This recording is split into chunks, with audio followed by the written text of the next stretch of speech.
Kofi, man. Your mic muted. Dang, I'm just a I'm just a talking man, and ain't y'all can't hear me. But I want again ETM Hotel. Dua Necha, Dua Aku, Fakmu Alafie, Fakmu Iwapele. And again, Fakmu Alafie means bring forth peace. Fakmu Iwapele means bring forth good character. So again, as you come into the chat, please bring forth good character and bring forth peace. Today's presentation is going to be another installment. I know y'all probably tired of me doing the Gullah Geechee, but I'm just fascinated by the Gullah Geechee culture. So today we're going to be talking about the Gullah Geechee languages. And let's get into it. Let me share my screen.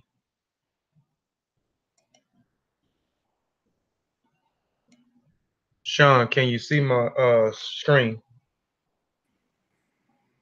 Yeah, you good. You here? I see. I just see your picture. Right, you see the Masawari clan flag fly high? No, I just see your picture. Oh shoot, hold on, man. Let me go back.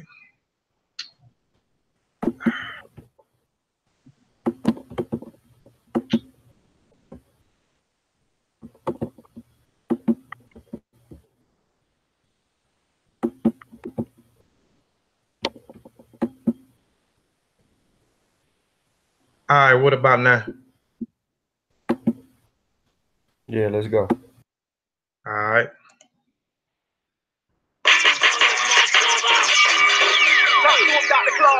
He called for the unity and the redemption of the African world. Salute them honorable mark. We are not ready to listen then. They might not have been ready then. There's wonder whether we are ready.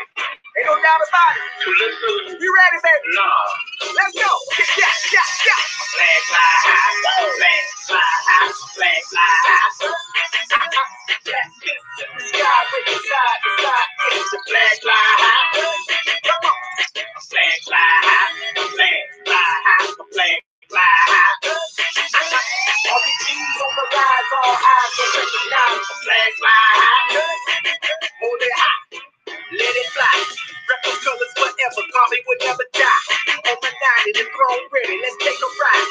Cats walk big, men don't choose a side. This is the path for the warriors. Some travel yet still vainglorious. Yeah. Black power represents us. You either rolling with Africa or against us. Flag fly high. Flag fly high. Flag fly high.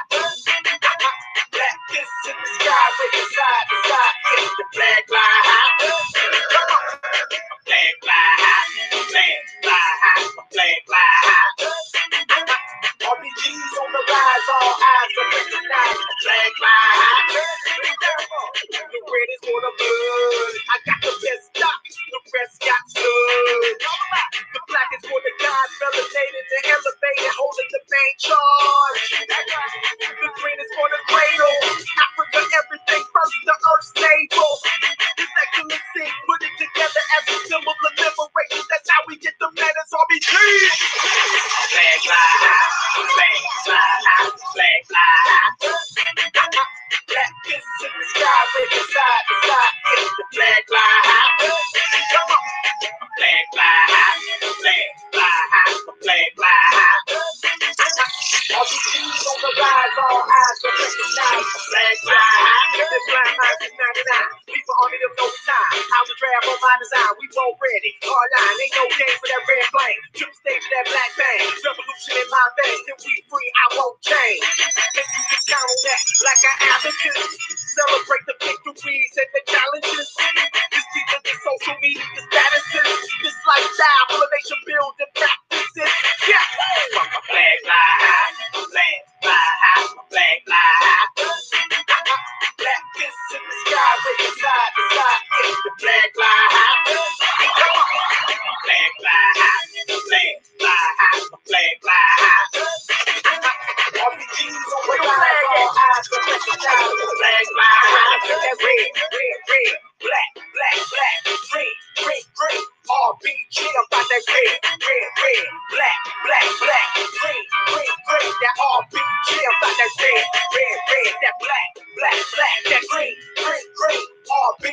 got that red, red, red, black, black, black, green, green, green, that RBG, baby. RBG, baby. Fly high, my flag, fly high, my flag, fly high. Shout out to all my RBGs worldwide. Doing this thing garbage style, you know what I'm talking about? Yeah. Flag fly high, my flag fly high. Come on.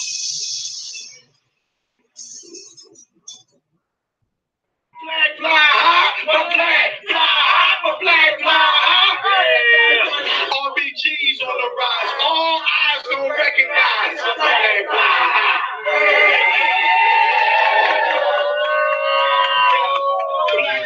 Black power, black power, black power. Oh, it's so real, though. It's so real.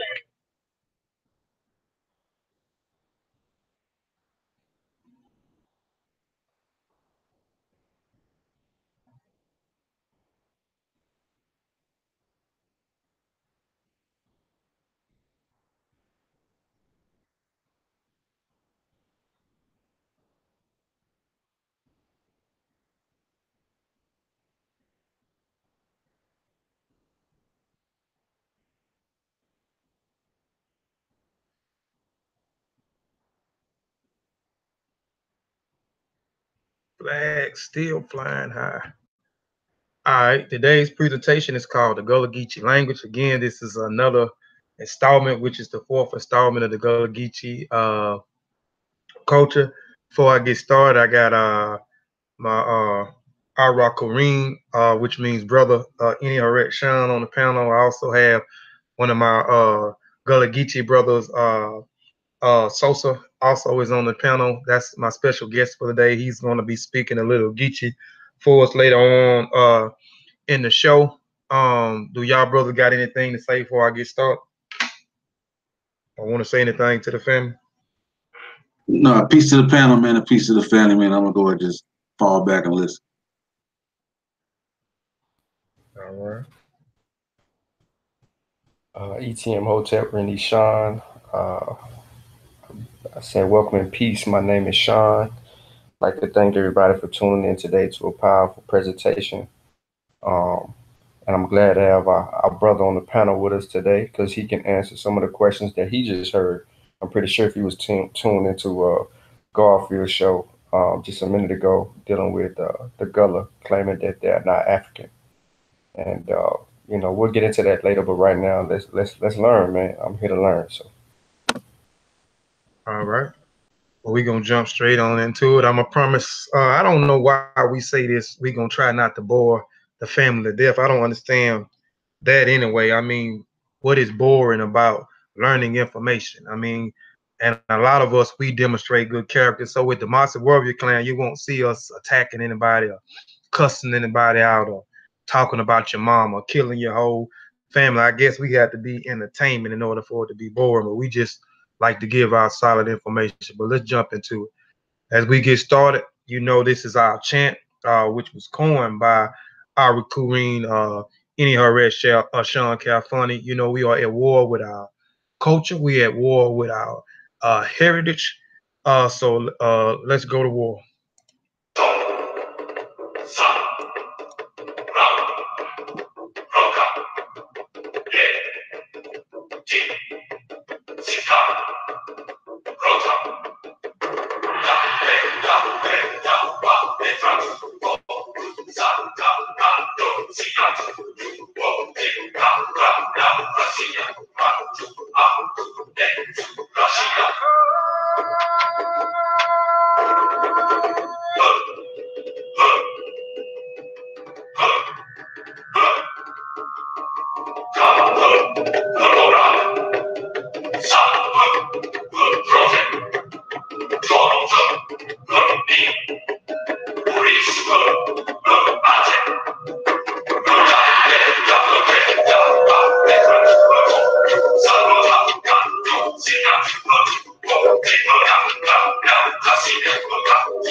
Let's go to war.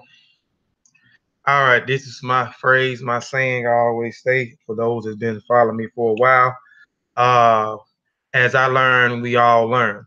I believe as we continue to learn and expand our minds and continue to share the things that we learn and pass those things that we learn down to our family, our community, I think we will be more better and more successful if we continue to pass and share information. All right, this is my disclaimer. I am not a teacher, but merely a student sharing information. And that information provided is for the educational purpose only. And if you are in doubt, do the research or have it verified by someone qualified. I reserve the right to change the focus of this presentation to shut down, sell, or exchange the terms or use at my own discretion. All trademarks, design rights, copyrights, residents' names, mottos, logos, avatars, insignias, and marks used or cited by this website, excuse me, are the properties of their respective owners. I reserve the right to add information as it comes available and or adapt changes, improve information as it comes available in the future. Inputs wanted, changes, additions, deletions are encouraged. Again, input wanted. Changes, additions, deletions are encouraged. I have no problem with my information being critiqued. All right, before we get started, I want to give you 5 basic definition terms before we get into the presentation. Number 1 is language. And I'm not trying to show anybody intelligence. People know me. I like to be thorough with the information. I know you got people that are looking that may be highly intelligent. You may have some that may be just now coming into the information and so forth. So I have to do my presentations for everybody and not just for the highly intellectual or the so-called conscious community or teachers or scholars. All right. Number 1, language. The method of human communication, either spoken or written, consisted of a use of word in a structured and conventional way. 2, the system of communication used by a particular community or country. Number 2, broken English refers to a poorly spoken or unwritten version of English language, sometimes considered a pidgin. Under the Strictly definition of the term, broken English consists of an English vocabulary graphed onto a syntax of the non-English speaker's native language, including words, older, other aspects of sentence structures, and the presence of absence of articles in a speaker's native language. Typically, the non-English speaker also strips English phrases of linguistic markings that are defined articles on a certain verb tense. Pidgin. Pidgin language is grammatically simplified means of communication that develops between 2 or more groups that do not have a language in common.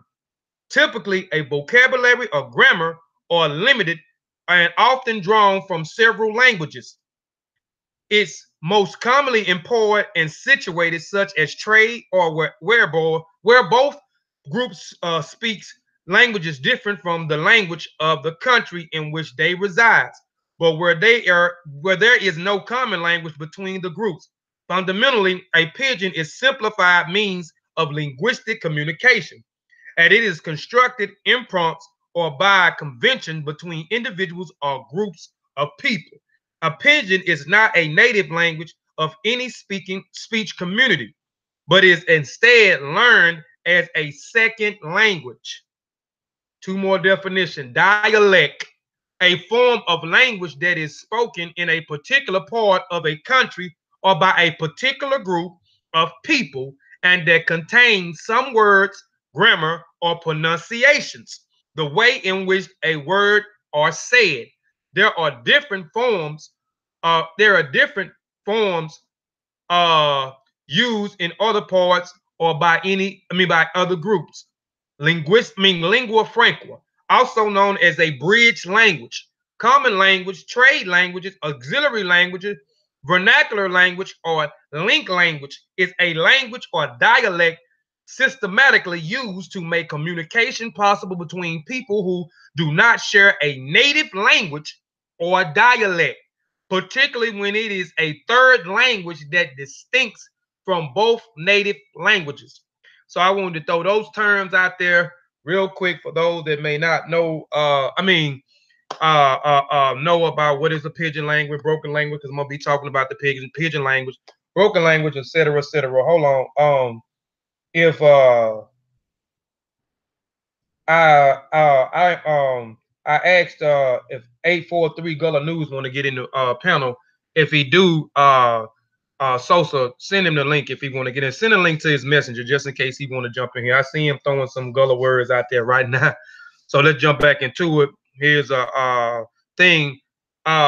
This is the 4th installment. The first installment was called "Who is the Gullah People and Who is the Gullah People?" I did a comparison between the people in Central Africa, Angola, and a comparison which was the Gullah people that ended up in Sierra Leone and Liberia. Also, the Piesie people, who they call the Geechee people, which I talked about, intertwined with each other, the Geechee or the Geechee and the Piesie. They also migrated out of Angola, which is Central Africa, that went into West Africa, that went into Senegambia, Ivory Coast, and particularly Liberia and Sierra Leone. So I did a comparison between the Gullah people, the Piesie people, the Mindi people, the Kono people, the Bassa people, the Lemba people, but particularly the Gullah people, and how they ended up in North America. And then we developed the Gullah and the Geechee community. Now I'm going to go back with this present, and then we went in which we'll talk about later on if we have time, with the particular bill with Garfield about the Gullahs. The Gullah Geechees was not African. If you looked at my 2nd and 3rd installment, I walk you through the Gullah Geechee. I walk you through the Black Seminoles. I walk you through the Seminole freedmen, or those who served in the military war. But so that clears it up. You can look at those videos, and that'll give you. I give you all type of information and evidence that the Gullah Geechee people were African people. The Black Seminoles are the Gullah Geechee people. But anyway, this particular, I'm going to talk about the Creole, K-R-I-O, the Creole language that developed into the Creole over here that we get the Gullah languages from. So we're going to start here like I did with the first installment in Sierra Leone, Liberia, and then we'll work our way work our way here.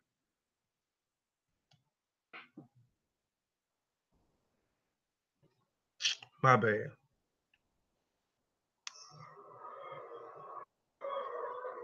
Freetown, Sierra Leone. Here, the national language, Creole, is an English Creole spoken by everyone, including the president.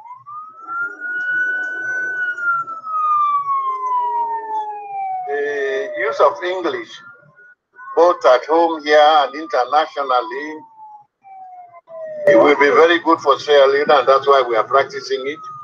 And the use of Creole locally, just as good.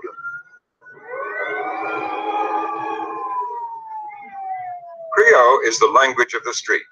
Like many of his people, President Siaka Stevens switches easily from standard English to Creole, depending on the situation.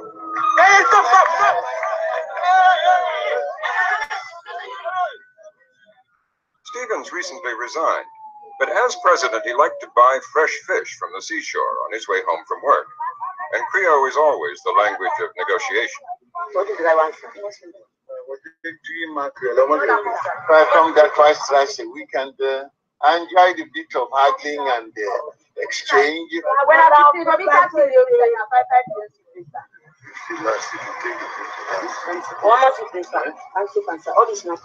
No, I don't want that. Where?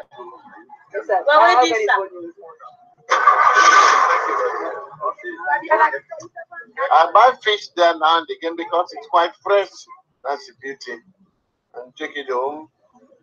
Well, they try to charge me a little extra because they say I'm president.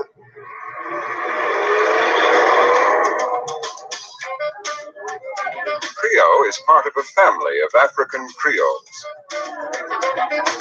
Brought here by trade, Creole is being spread by trade. Olive Coker teaches English, but uses Creole in the marketplace. It includes universal pidgin words like savvy and pickaninny. Most of the communication in the market is in Creole. you can get things cheaper just by being nice to them, talking and begging most of the time. How much do you pay? Pepper? 20. So I think I will see one play. Where you make pepper there so? Oh, bandia, so they sell it. Yes, go for sell. Go for sell it. Oh, bandia, yes, go for sell it. One is smaller. Well, I don't know. Put small, I think. So for beating you, but you want it. Oh, yes.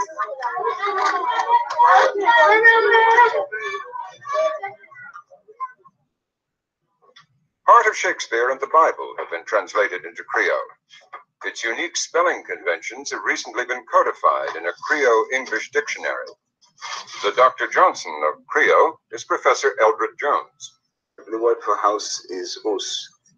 Shoe is sus. Trousers would be trousses. Eye would be yai. Ear, that would be yes. Nose would be nos. Mouth would be mot. Stomach would be belly. There are a number of English-related pidgins and creolized languages all the way down the west coast of Africa, in the Caribbean, in parts of North America, which are, with a certain amount of adjustment, mutually intelligible, because they were developed by speakers who originally spoke African languages and who then came in contact with English. And so they tended to make the same kinds of adjustment to their speech.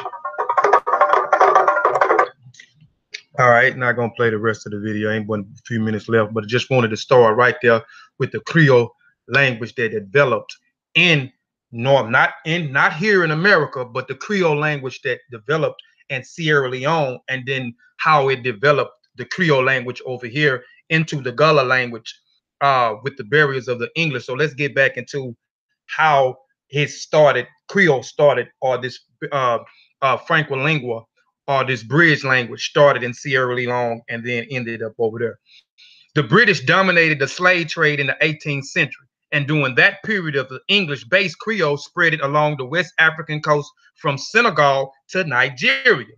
This hybrid language served as a means of communication between British slave traders and local African traders, but it also served as a lingua franca, or a common language among Africans of different tribes. So we know at a particular time during the 16th, the 1700s, that British dominated that area during the slave trade. So in that particular time, they spoke English. So those Africans in Sierra Leone, Liberia, and other places was encountered by the English language. So they took that language and created this form of what they call Creole, this language where they use different loan words from other African languages with the English language to create this lingua franca and to communicate with other different tribes as well as with the British. Sierra Leone Creole, or Creole, is an English-based Creole language that is a lingua franca and a de facto national language spoken throughout the West African nation of Sierra Leone. Creole spoken by 97% of the Sierra Leone population and unites the different ethnic groups in the country, especially in their trade and social integration. And we know it was used, it was a trading language. So I might have spoke, let's say I might have spoke Bantu.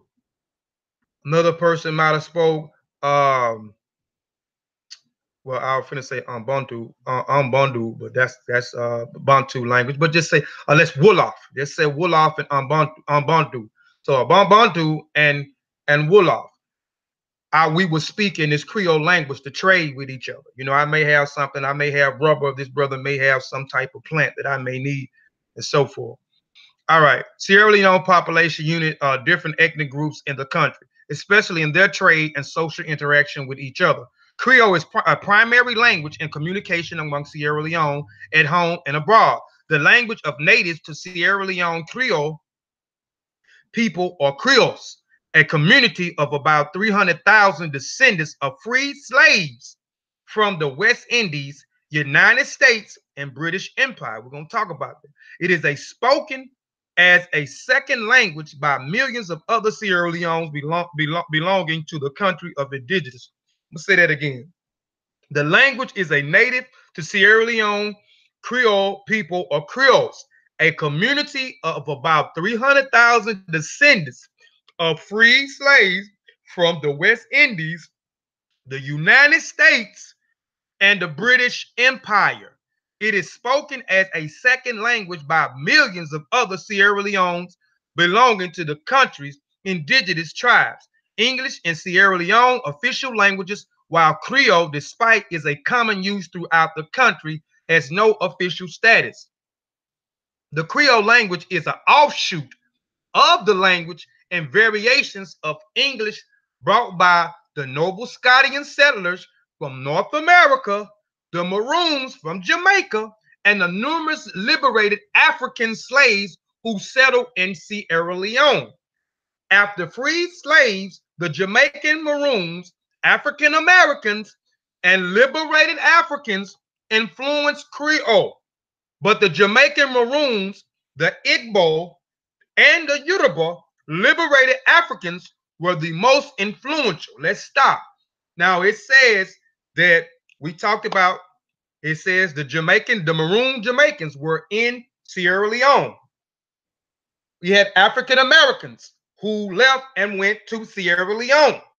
We had liberated Africans who, after 1802 or 1803, after they banned the trafficking of slaves across the Atlantic Ocean, you had an African squad that was used on the Atlantic Ocean to stop those illegally trafficking slaves, so they would liberate those slaves, and they might have came from different places of Africa, West Africa, but they did not return them to their home because they couldn't speak the language and knew where they come from. So once they seized the ship, they liberated those Africans and they took them to Sierra Leone. So you got the Yoruba people that was in there, you had the Igbo people that was in there, you had the Mindi people that was in there, you had the people from Ghana that may have been taken from Ghana, people that might have been taken from the Ivory Coast, Senegal, Gambia, and so forth.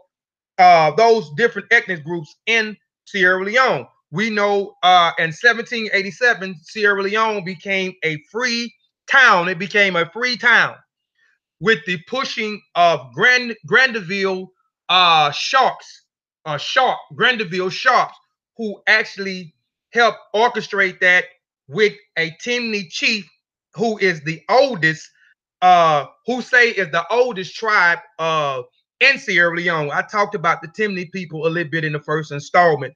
They was actually there before other ethnic groups migrated, and before the Gullah people and before the Geechee people migrated out of Congo into that area. Then you got so the first surgeons of people that went to Freetown were the African Americans who rebelled in the Revolutionary War and helped British fight alongside British with America. Later, they was taken into London. You had African Americans that was our ancestors that was enslaved, taken to London, taken to Canada, taken to London, Canada, and it was another place. Oh, and they taken to the Caribbean. They was taken to the islands. And some of those people that was taken to Canada was the Gullah people. Some of the Gullah people escaped from South Carolina. We know some of them when we talk about my second installment, St. Augusta, which was a free town in Florida where a lot of the Gullah people left and encountered the Indians and then became the Black Seminoles. That's why I say the Gullah people are the Black Seminoles. They are the Maroons. That maroon only means wild or untamed or an escapee and so forth. But anyway, once those people, so the first group of people that was fought in the war that went to London after the revolution the people in London, it was 414 people that went into what we call Freetown in 1787. That was established as Freetown, Sierra Leone, who was negotiated by a chief of a tribe called the Timni people or the Tyne people. Now, and during that time, we're going to talk about the Creole too, because the Creole also, when you talk about the Creole people background is majority of African, but they have a little of European descent, and that's due to us being over here and in islands and everywhere else. We know that they raped a lot of our ancestors. And during this voyage, there was 70 white women on this voyage going to London. After these women went on the I'm not even gonna go too far in the story, but just trying to give y'all some backdrop of the information before we go in and further, because I know some people want to know who were the Nova Scotians, what North America got to do with Sierra Leone, what do Nova Scotians, which is New Scotland, which is in Canada, what Canada and what the Jamaicans or the Maroon Jamaicans got to do with Sierra Leone in the Creole language. So I'm trying to give you a little historical backdrop of what happened before we go any further. So the first group, just cutting it short, 1787, you had 414 individuals that went into what is called Freetown, that was pushed by Grenville Sharp. Afterwards, you had a lot of those people that left, they say, from Plymouth Rock to Sierra Leone. You had about 86 or 96 people that died. Go do the numbers. I can't remember exactly, but it was almost 100 and some people who died on the voyage over there. Then you had another almost 80 something people that died once they got to Sierra Leone. But you had 70 white women, and you had some of these women were said to be girlfriends and wives of some of the Africans that had fought beside British that went to London, because you had to remember they went to London. So they were surrounded around a lot of Europeans at that particular time. British gave them their freedom. So they was free in London, they was free in Canada, but they did have some harsh treatments in Canada. So that would cause the second verge. After a lot of those people died off and you had only 64 people left out of the 414, you had another surgeons, a group of people that called the Nova Scotians, who were the ones that fought alongside the British. And it was 1,200 of those people that went into what we call Freetown, Sierra Leone. So they was heavily influential as well on the Creole language at that particular time. Then you had another group of people, and I'm trying to make it short. You had another group of people, the Maroons. We know the Maroons fought back, the Jamaican Maroons in Jamaica. We're talking about in the islands. We're talking about in the West Indies. So we're talking about the Jamaicans, the Maroons, who fought against the British and went into the mountains, and they disrupted the economic system in Jamaica, the sugarcane economic, because they fought and they warred against the British there in Jamaica. So finally, after the two wars, in which I'm doing something soon on this particular subject, and them warring with the people in Sierra Leone, the Jamaicans warring with the Timni people, but that's another story. But those 1,200 was deported into that town after the Second Maroon War by the British. So you had 550 Maroons that went into Sierra Leone, what we call Freetown, who also was very influential on the Creole language as well. Then you had another group of people that came in that was from Boston. You had about 38 people that came from Boston into Freetown, Sierra Leone, which consists of 9 families. Then you had another surge of people that came in from the West Indies military force, I think second entry and the fourth entry that came in that particular era. So you had about 4 different surges that came into Sierra Leone that was very influential. And you also had the liberated Africans by the African squads after they passed the law saying that you could still own slaves, but you could no longer kidnap them and traffic them across the Atlantic Ocean. So you still have people dealing with that. And I touched on that on my Amistad presentation, the Amistad Revolt, a Syncope Part 1 and Part 2. I talk about the treaties. I talk about, you know what I'm saying, what made them come up with not trafficking wars and so forth. You can go check that out. But so those African squads they went in and seized those boats that was illegally kidnapping people and trying to traffic them across the Atlantic Ocean. So those people would consist of a lot of different ethnic African tribes. So they did not return them back to their hometown. They just took all those liberated Africans off the boat that was illegal kidnapped and took them to the Freetown, Sierra Leone. So sorry for me spending as much time as on that thing, but I'd be trying to give as much backdrop as I can, so when I start walking further, people can kind of walk with me through the presentation. All right. Also, the Creole. The Creole language has been designated as one of the 4 nation languages. The others are Hugh Limba, Mindi, and the Ka-Timni. Timni is the original people that I was talking about that was there before the Mindi even got there, before the Bassa, the Kissi, the Kono, before the Congo, the Kissi, all those people migrated into those areas. They say that the Timni people here, the Ka-Timni, is the oldest or the indigenous to Sierra Leone.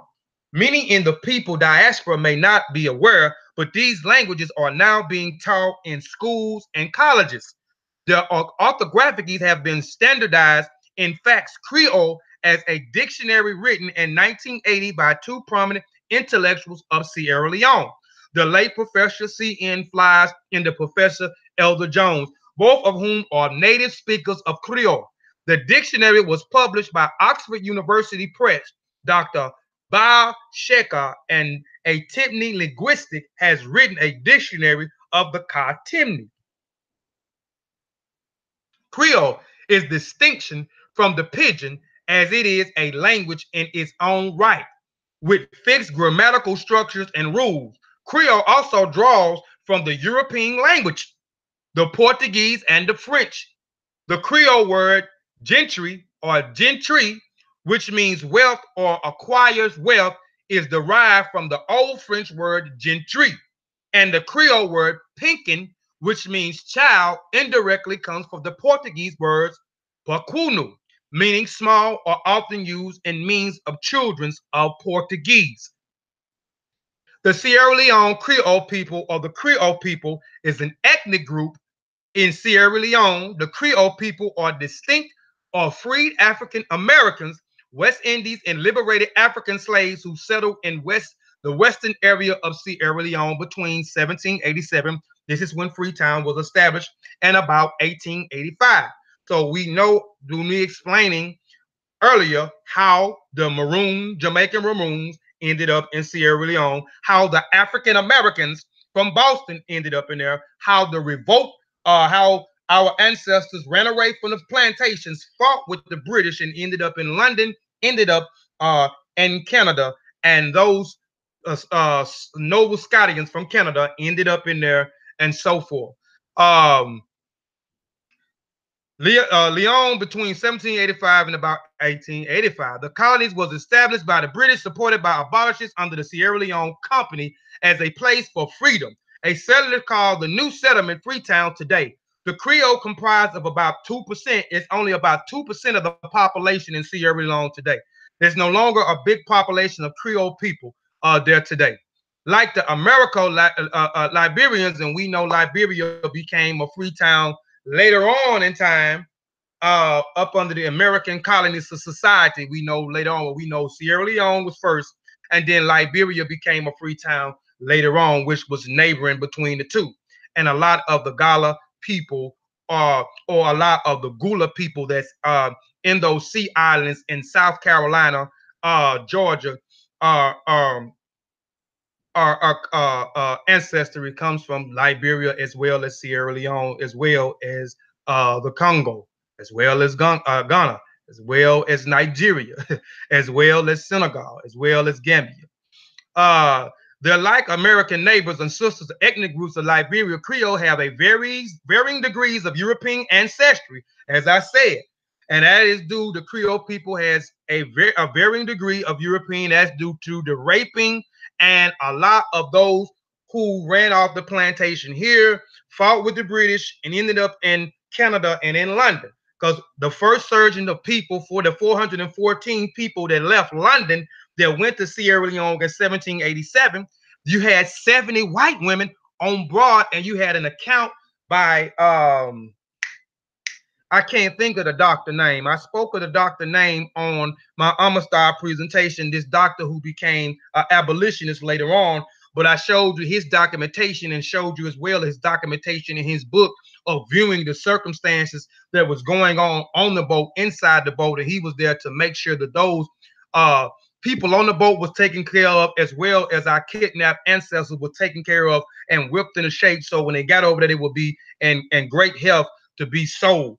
And I can't think of his wife's name, but his wife, dang, I can't think of her name at this particular time. But she gave an account of when she went over there, the white women that was over there, and the women that was aboard the ship, or the first surgeons of Africans from London that went over there. So they was, some of them was their girlfriends, some of them was their wives. So that's where the European comes from as well.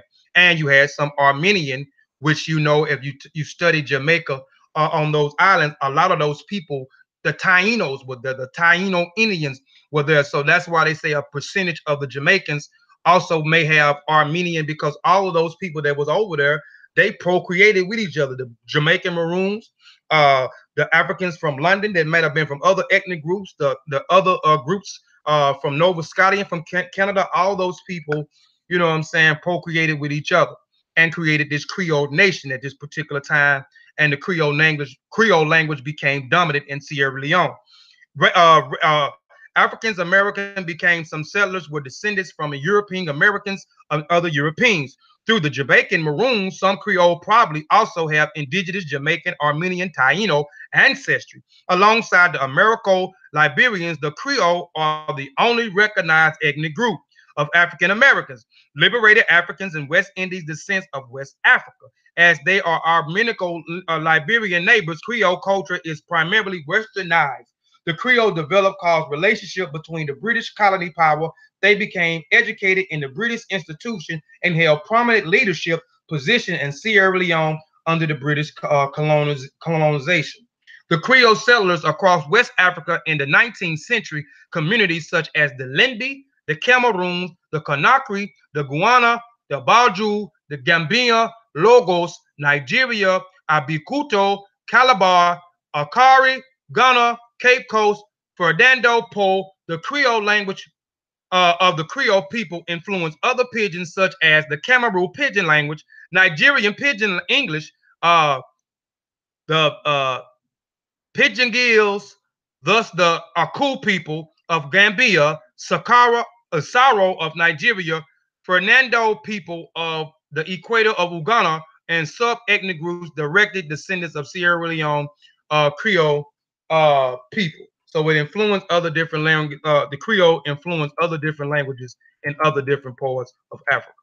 All right, the Gullah Geechee Nation. So first, I wanted to try to walk you through Sierra Leone, the Creole people, how the Creole language actually developed, which I kind of gave you an historical backdrop of who are the Creole people, the development of the Creole people, how it became the dominant language in the Creole language. At one particular time, it was a lingua franca, a trading language between the Africans that was there, the different ethnic groups, as well as trading and speaking back and forth with the British, who dominated Sierra Leone in that particular area. Now we're going to get into the Gullah Geechee nature, because again, if you watch the installments, you kind of walking with me, you kind of understand where I'm going with the comparisons of Sierra Leone and Liberia, because I gave the comparisons. The Gullah people are West African people. The Black Seminoles are escaped Maroons from the sea islands of South Carolina and Georgia, sea islands. So they are West African people, and they are descendants from varieties of different ethnic groups. And I'm going to show you the different ethnic groups and the language of the loan words from the different languages that were spoken in Africa that came here, the Gullah people had, and they still have into their language today. So here's another video real quick. We're now in James Island on Grimble Road at 1327 Grimble Road at Workman's Cafe Restaurant. And we're here because we're going to do a fundraiser for the Gullah Geechee Angel Network. And we're here to support Chef BJ Dennis, who's doing a pop-up Gullah Geechee dinner. Gullah and Geechee both are people. They are ethnic groups of people. In the Gullah Geechee Nation, we are one group of people from Jacksonville, North Carolina to Jacksonville, Florida. So our nation encompasses all of what are called the Sea Islands and 30 to 35 miles inland to the St. Johns River. Now, Gullah is also a... That's Queen Quee. She is the chiefess of the Gullah Geechee Nation. I hope one day if somebody listens to any Gullah Geechee out there, if you can, I would definitely like to interview his sister. Language. Now, from that language, like any other language of the world, you have a dialect. Geechee essentially is a dialect of the Gullah language. It is also what linguists would call the pidgin or bridge language. So if you heard Gullah, people are cracking teeth like this, anything like that, and anything like that, jokes and all that kind of wonder, then Gullah. But now when people start to give us the normal look, we get like, you know, people will say, okay, all right, okay, look y'all, another wine you want anything like that, forget that, put it in and bring them over y'all so we can have some for now from this evening. Then you'll start to hear Geechee because people start to now borrow words, take loan words from American English, not unlike Spanglish. We were all these different tribes that spoke different languages. And so since we needed to communicate with each other to figure out, you know, how are we going to figure our way out of this? You know, one group isn't going to do it alone. So then we came up with, I like to call a common language. Gullah is a common language so that all of these different tribes can speak. You know, you have some of us are descendants of Ashantis, Fulanis, Bassa, Crew, Mande, Malinke, Gizzy, Kizzy. So, I mean, we're really like about, depending on who you're speaking to, anywhere from maybe 15 to 20 different tribes. Some are Igbos, but we needed to speak to each other. So that was really Gullah. That's the language that we came up with. And like I said, between the Middle Passages and being on the Sea Islands, that's when we kind of created this new culture. It's both Gullah and Geechee. The reason we have those terms is because of the African ethnic groups that were brought over during chattel enslavement that made the foundation for our culture. So we had Angolans who first arrived here directly from the motherland, that their name got cut off, it got sort of denigrated. You hear what she said? I spoke of this earlier, and she verifying this is the chiefess right here. She verifying what I said in my first installment about the Gullah people, the Angolians who left Angola, Central Africa, and the Kissy people who left Central Africa and went into West Africa. This is the chiefess. Into just being shortened to Ngullah. But when they sold our people on auction blocks, they would say, well, I have a cargo of Gullah for sale. So you first got that usage of the term Gullah about the people, but from Angolans. To be Gullah is to be fully aware of the connection you have with nature. And the land is a family member to us, and the waterways are our bloodline. So that has to do with every living element of it. So including the herbs and the bushes that grow, we do use them. We use them more to sustain your health than we use them to have to heal. You know, we still go to the water, fishing, shrimping. You know, we still hunt. In fact, I am just finishing up some deer meat. You know, so those, that type of thing, you know, so it's being self-sufficient from the land and the water. We still hold on to those things. Having your own land. When you have your own land, you always have a place to live. You can feed yourself, and then you pass it on to future generations. Well, I'm a head of state like any other head of state in the world, and my responsibilities as chiefess of the Gullah Geechee Nation range. They're not only as a spiritual leader, but also as a political leader. So on one evening, I might have an opportunity to sit and really engage with other Gullah Geechees and just relax and enjoy myself and celebration. But most of the time, I have to travel a great deal. I have to go to other countries of the world and negotiate. She's pouring libations. Talk about cultural preservation and continuation, talk about human rights. I also represent my people at the United Nations. And so there's any number of things that I have to engage in on any given day. I would say the difference between Gullah food and a lot of soul food is that with we being from the coast, seafood is big in our diet. Oysters, clams, conch, shrimp, creek fish, shark. I mean, that's big in our culture. So I would say, yeah, shrimp and grits, anything seafood.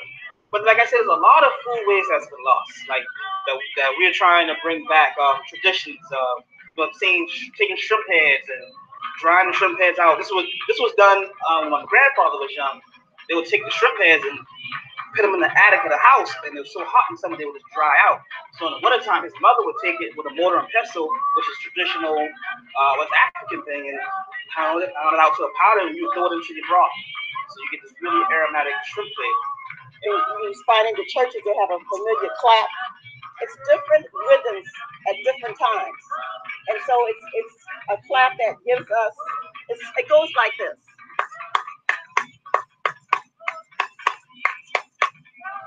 And you'll hear that in most of the churches in the Gullah Geechee Nation. You can't go to Detroit and find some Gullah Geechee people unless they've migrated that way. This is actual way of life in South Carolina. It's an actual way of living. It's a culture. We're cutting things, we're picking things, we're chopping wood. We still live a lot of the ways that our elders and our ancestors did. You know, we have the modern amenities, we got electricity, we got air conditioning, all that. But if it goes off, we still know how to survive. All right, we want to show that video real quick. Speaking of the Gullah Geechee and the Gullah and the Geechee language, and the Geechee being the dialect and so forth. And you see a lot of the practices. The practices are African practices. And she did say that and verify what I said in one of my installments of the Gullah Geechee people. They were from the Congo. They were from Angola, which became the Gullah people in Sierra Leone, and then the Gullah people in South Carolina, and the Geechee people in Georgia, which came from the Kisi people or the Kissi people from Central Africa, who migrated out with the Gullah or the Angolians. The Gullah language. The Gullah language is what linguistics call an English-based Creole language. Creole rise in the context of trade, colonialism, and slavery, when people of diverse backgrounds are thrown together and must forge a common means, which the lady just spoke about also in the video. She told you there were people from the Malinke tribe, the Igbo tribe, Yoruba, so forth, these different ethnic groups, and then the people in South Carolina and Geechee came up with the Gullah language, a common language for everybody to speak, because there were so many different ethnic groups that eventually came there later on due to other groups migrating into Liberia and other groups, other ethnic African groups migrating into Sierra Leone. According to one view, Creole language are essential hybrids that blend linguistic influence from a variety of different sources. In the case of Gullah, the vocabulary is largely from English target language.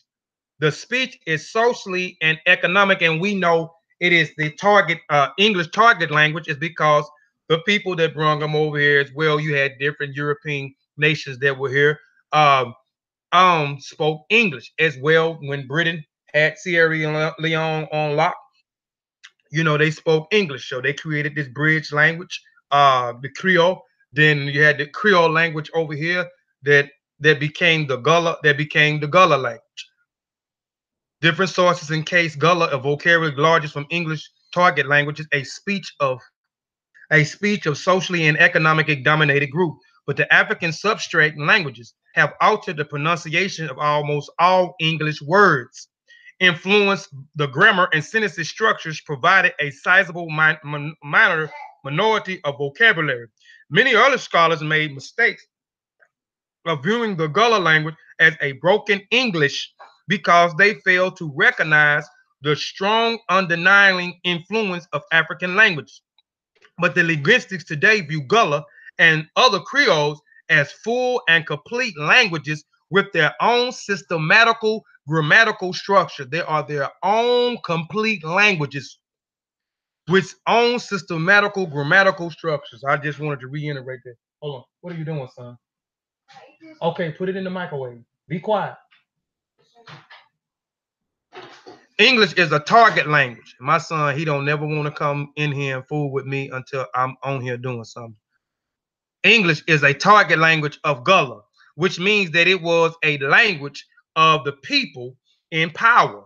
Therefore, because the plantation owners were dominant in power over the black slaves, King English became the main thread of Gullah speech. The African substract languages have influenced the grammar, sentence structures, pronunciations, and some vocabulary of the Gullah language. Basically, then the Gullah is complicated mashup between English and African languages from the slave homeland. Basically, then the Gullah complicated mashup between English and African languages from the slave homeland.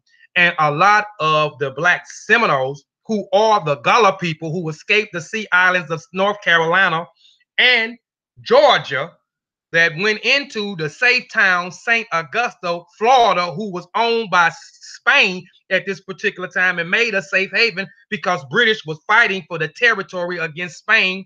And they allow the Gullah people to come there and be free as long as they help them fight against the British to try to take the territory. And later on, once the Indian Removal Act and other things took place where they was removed and went into Oklahoma, went into Texas, they went into Mexico, and then you got the Seminole freemen of the Seminole Scouts who fought against America that still resides in Baxterville, Texas, after they left Mexico and came back to Texas because the United States Army wanted the Gullah people, the black Seminoles, the Seminole freedmen, the Seminole Scouts, whoever you want, however you want to word it, they still speaking the Gullah language today. Those that are not in South Carolina and in Georgia, that is in Texas, that is still in Mexico, they still speaking an African language from different loan words today. They didn't say they were speaking Aboriginal languages. They are speaking African languages. The black Seminoles are the Gullah people.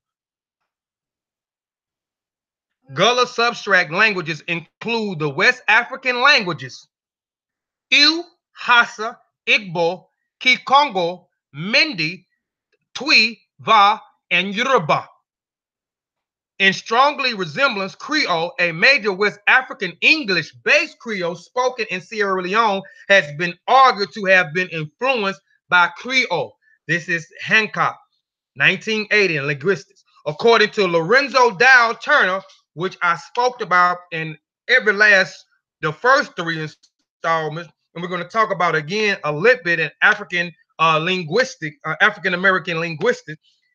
According to, and we're going to run down his credentials in a minute because I don't think I ran down them in those other 3 installments. So we're going to run down his credentials and everything. According to Lorenzo Dow Turner, 1949, a pioneer scholar of Gullah, many words from many different African languages have been retained in Gullah, including several hundred personal names. During the 1800s, many slaves were brought to South Carolina and Georgia direct from West Africa, and we know that they targeted West Africa, specifically Sierra Leone and Liberia, because the Gullah people, the Mende people, the Igbo people, the Kasa, the Bono, the Kono, the Kitsi, the Gitsi, all those people was on Sierra Leone and Liberia. They cultivated rice, and rice became a powerful economic for the European over here on those sea islands that had were tropical islands resembling Sierra Leone and West Africa. Their soil was made right just for them to cultivate rice. So they target that area because these people had been over here for hundreds of years cultivating rice. So they target Sierra Leone and Liberia and brung the Gullah people, brung the Gullah people from that place. Excuse me. Senegal, Angola lexicons. During the 1800s, many slaves were brought from South Carolina, Georgia, directly from West Africa, principally to sections extended from Senegal to Angola. The lexicon of Gullah contains words and structures found in the following languages, of which are spoken in the Senegal/Angola region. Wolof, that's African. Malinke, that's African. Mandinka, that's African. Bambara, that's African. Fula, that's African. Mende, that's African. Va, that's African. Twi, that's African. Fanta, that's African. Gaul, that's African. Fan, that's African. Yoruba, that's African. Benin, that's African. Hassa, that's African. Igbo, that's African. Ibibo, that's African. Ifa, that's African. Congo, that's African. Bandu, that's African. And Kibundu, that's African. Those three are from Central Africa. Again, the Angolians, the Gullah people migrated from Central Africa. The Kissi people migrated from Central Africa in the Congo region.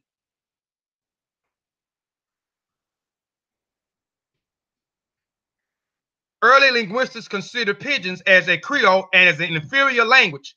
As this result, the degree disregarding the latter completely. And we know that it is its own language. We know Gullah is its own language. Creole was its own language. But you have early scholars early on that was disputing and did not go by and verify the grammatical structures and so other things with the African language. They based their information off of strictly the English language. English linguists consider pidgin as a Creole as an inferior language.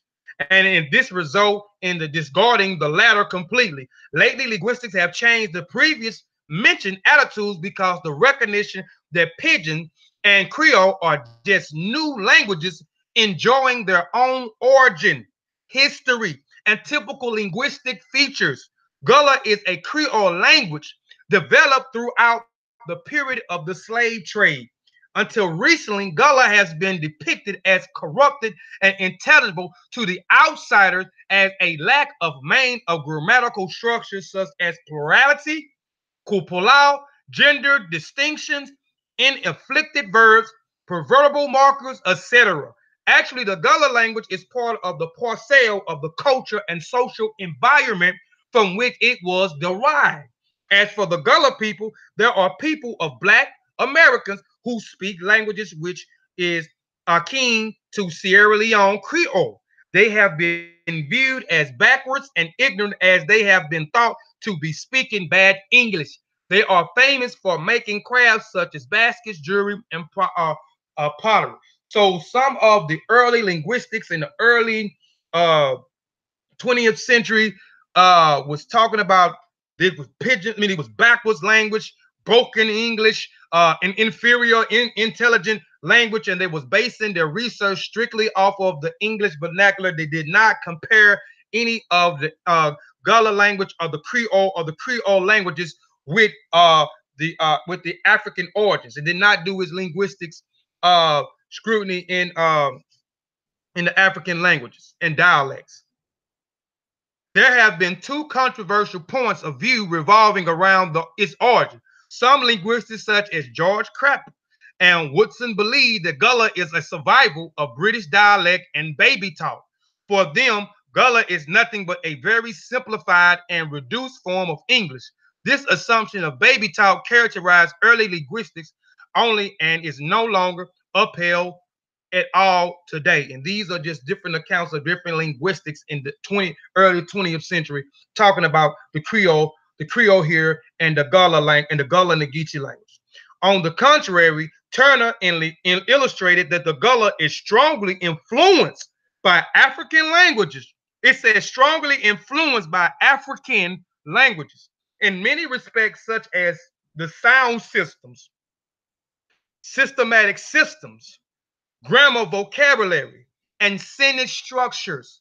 These are some things that these European linguistics did not do in earlier. That's why they made these ugly assumptions as broken English, inferior language, intelligence or whatever languages and so forth. Languages in many respects, such as a sound, vocabulary structure. Turner assists that those linguistics have undervalued the influence of African factors in Gullah. This is because they have counted only on features that Gullah shared with certain British dialects of 17th and the 18th century and the baby talk mechanism that the European used while dealing with the servants. Thus, in order to solve any problem presenting in Gullah, the resort to the solution introduced by the British dialects and baby talk.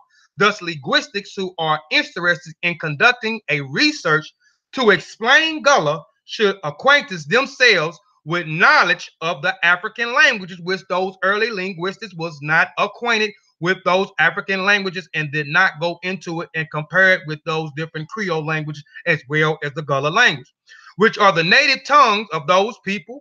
Turner extensively researched highlighted that the Gullah contains over 300 loan words from many different African languages and approximately 4,000 African personal names.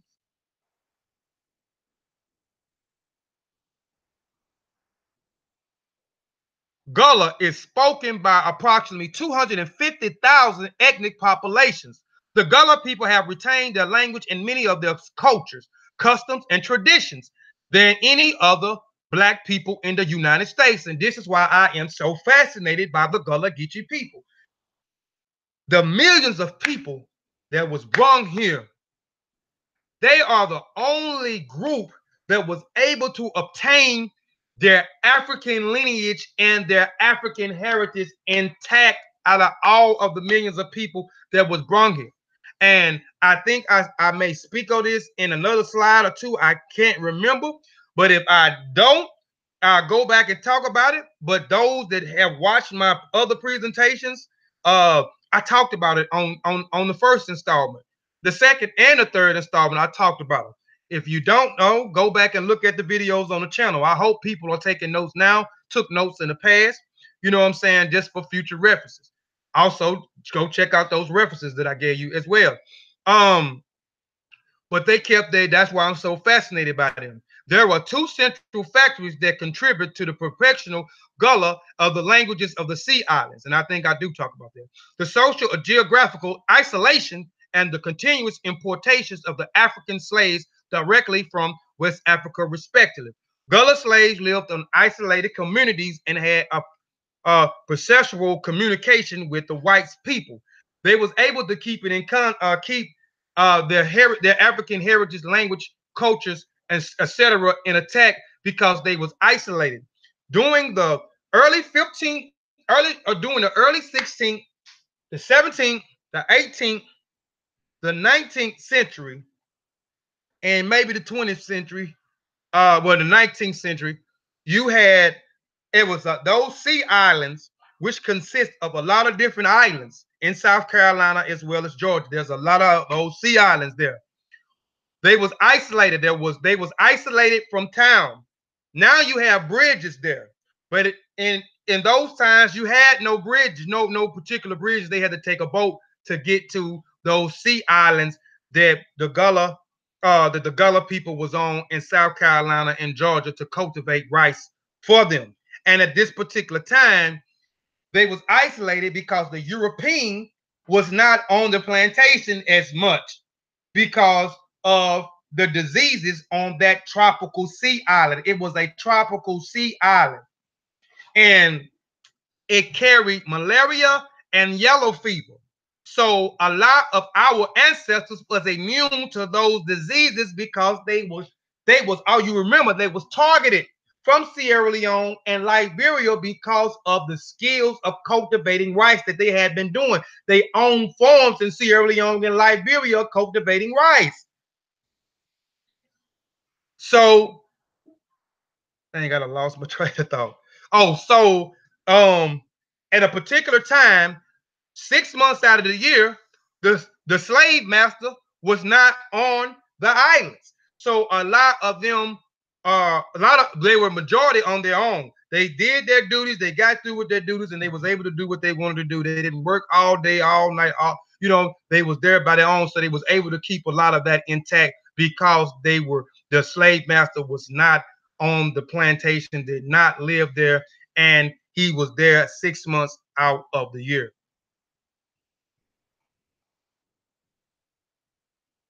All right. So I ain't gonna even read that because I kind of just basically talked about that. Thus, the white planters used to leave their plantations completely throughout certain rainy months of the year, especially when fever was ample. Since the circumstances were totally unsuitable for the whites, this situation resulted in minimal numbers of whites on the island. The lack of adequate bridges, bindings, and mainland to the more remote islands contributed to their geographical isolation. As I said earlier, there was no bridges for them to get there. Now they have built bridges because now they have different gated communities. They have different resorts and other different things that the white European has come in now and have taken a lot of the Gullah Geechee land, but you still have a lot of Gullah Geechee that are still on those sea islands and still have a lot of the lands, but they are undermining and doing certain things to try to get them off the land by raising taxes on the land and some other things to try to force them off of the land. And they are fighting for their land still today. They are still, because they're fighting for their culture and their heritage, because their culture and their heritage is attached to those sea islands in North Carolina and South Carolina. This consequently contribute to both the social and geographical isolation to the outside community. Throughout the 18th century and the first half of the 19th century, were constantly imported in Georgia because of the expansion of the rice plantation, which was producing profits on a regular basis that created a persistent contact with the speech and the native Africans who were predominantly imported directly from Africa, especially from rice cultivation regions. This subsequently helped in intensifying the Gullah language. Therefore, the geographical and social isolation and the persistent importations of the African slaves to the South Carolina and Georgia resulted in retaining a Gullah as the language of the sea islands. Is Gullah decreolization. You have a lot of scholars that were saying that Gullah is becoming decreolized. Some linguists, such as James Jackson, argue that the Gullah is in the process of post-Creole because of some external factors of social linguistics circumstances, such as building of bridges, which faculties educated the changing of the population. So this guy here is arguing they are losing their Creole language, languages and dialects and so forth, because now, as I spoke, they was isolated. Now, farther in time, they started building bridges, started putting up gated communities, resorts, and other different things in that area. The Europeans started to come in and try to force them out to continue to build those things, those gated communities, resorts, and some other things that they got going on over there. So he's saying that they starting to lose, and they're starting to build schools over there. So that was some of his basics too of the education, because now they are being educated by so-called proper English and so forth. I.e., the white people are tourists, the replacement of the old words and television. Also, he's saying through TV. You know what I'm saying? They got TV and certain things, so they listening to the TV. And now they starting to pronounce words differently, so they starting to lose the culture base. Other linguistics, such as Mufwindi, argue against the previous mentioned views and asserting that the Gullah is not decreolization because Gullah is an identified marker for its speakers. Education does not necessitate the loss of speech habits, and the Gullah people lack a real communication with the whites or the tourists. Right.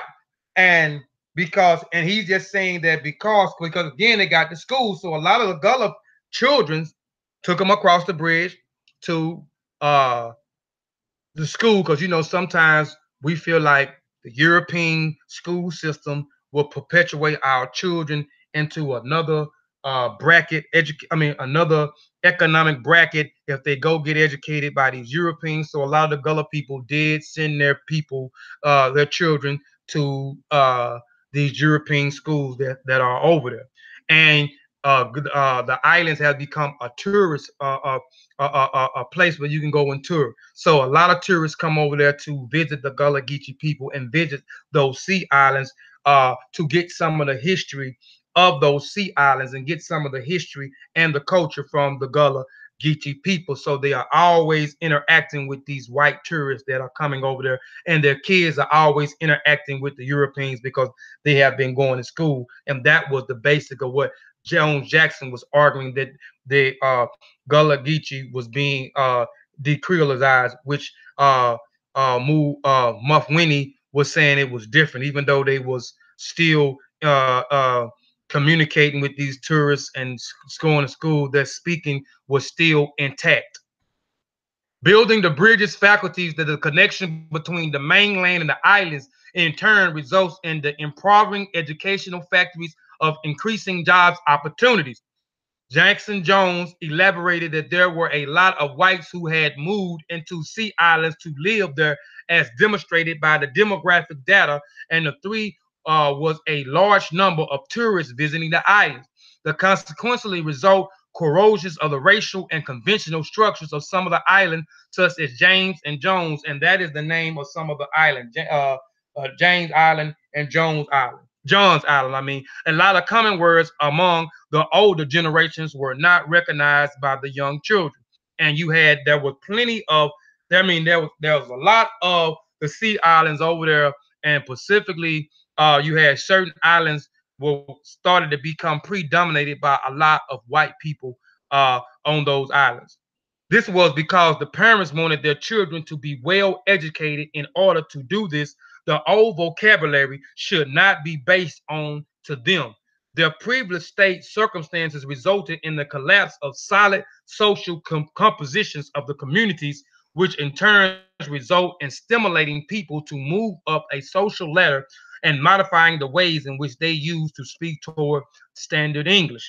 Now, this is still the perspective of James Jones that I was talking about, saying that the Gullah language is being dang, I can't even get the word out. But M. Winnie and point out that the Gullah is a marker of identity, culture, and history. Moreover, it is an in-group code and its speakers for purpose of communication. He argued that education does not presuppose quitting the conventional speech habits. That's true. On the contrary, it is a perfect change for the educated people to get to know a variety of languages, which most African languages are bilingual, to which they speak many languages, can code switch. The education Gullah people could be treated as a snob by an islander if they forsake their speech habits. Thus, linguistics who claim the Gullah is decreolizing should have paid more attention to importance as in a group code and ethnic marker for its speaker. This is also supported by the Warthog states with regards to the code switching. Code switching can arise from individual choosing or be used as a major identity marker for a group of speakers who must deal with more than one language in their common pursuit. All right, Gullah English. Gullah English Creole. All right. So I got a few words here. You got in Gullah, which means I. Gongwi, which means going to. De, which means they. D, which means this. Dim, which means them. Manana, which means me or you. And if I'm pronouncing it wrong, Sosa, just jump in and let me know. Da, that, they, you. Duh means it or is in English. Inti, is that so? Oh no, that's you.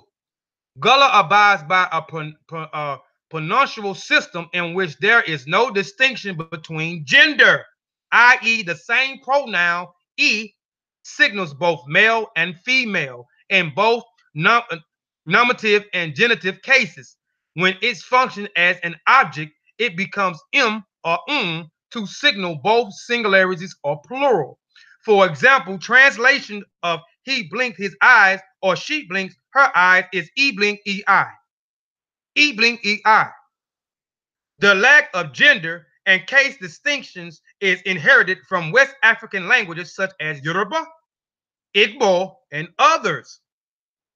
The pronoun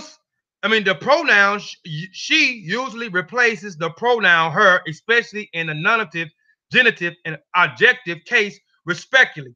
As she names is Pat, she can fix she on her. And do you know she? Contemporary Gullah rarely use the pronoun it. It is replaced with the pronoun e or m. The latter replace it is the adjective case, as in e, Miss M cleans, he miss it completely. Gullah language. And I did not misspell language. This is the way Gullah spells language and pronounce the word language. Langwidge. Language. All right, Gullah. I got some more. Gullah and English. You got biddy, which means bird. Dead clean. Dead clean. We got to get up dead clean. Dead clean. Dead clean means done. It means early in the morning. So you hear a lot of the Gullah Geechee said dead clean. Dead clean. You got crack teeth, which means talk. You have kuta, which means turtle. You have inyam, which means eat. You had vegetable, which means vegetable. You had fada. You know, and a lot of us say this today. Fada. Fada means father. I'm just having fun, y'all. Oman. Oman means woman in English.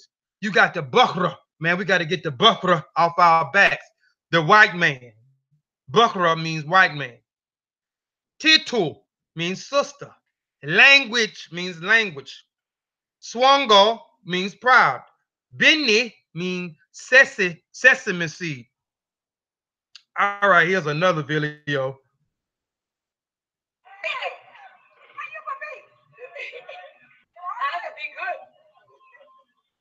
As we travel, we like to let our young folks know that once upon a time we had a language all we own. All right. We still got it. All we own. Well, first of all, we are the Geechee Gullah ring showers. That's it. We are embracing, preserving precious heritage. Yes. We want our young folks to know that they have a heritage, love, and determination. All right. Why? Because we have always been led by divine instincts.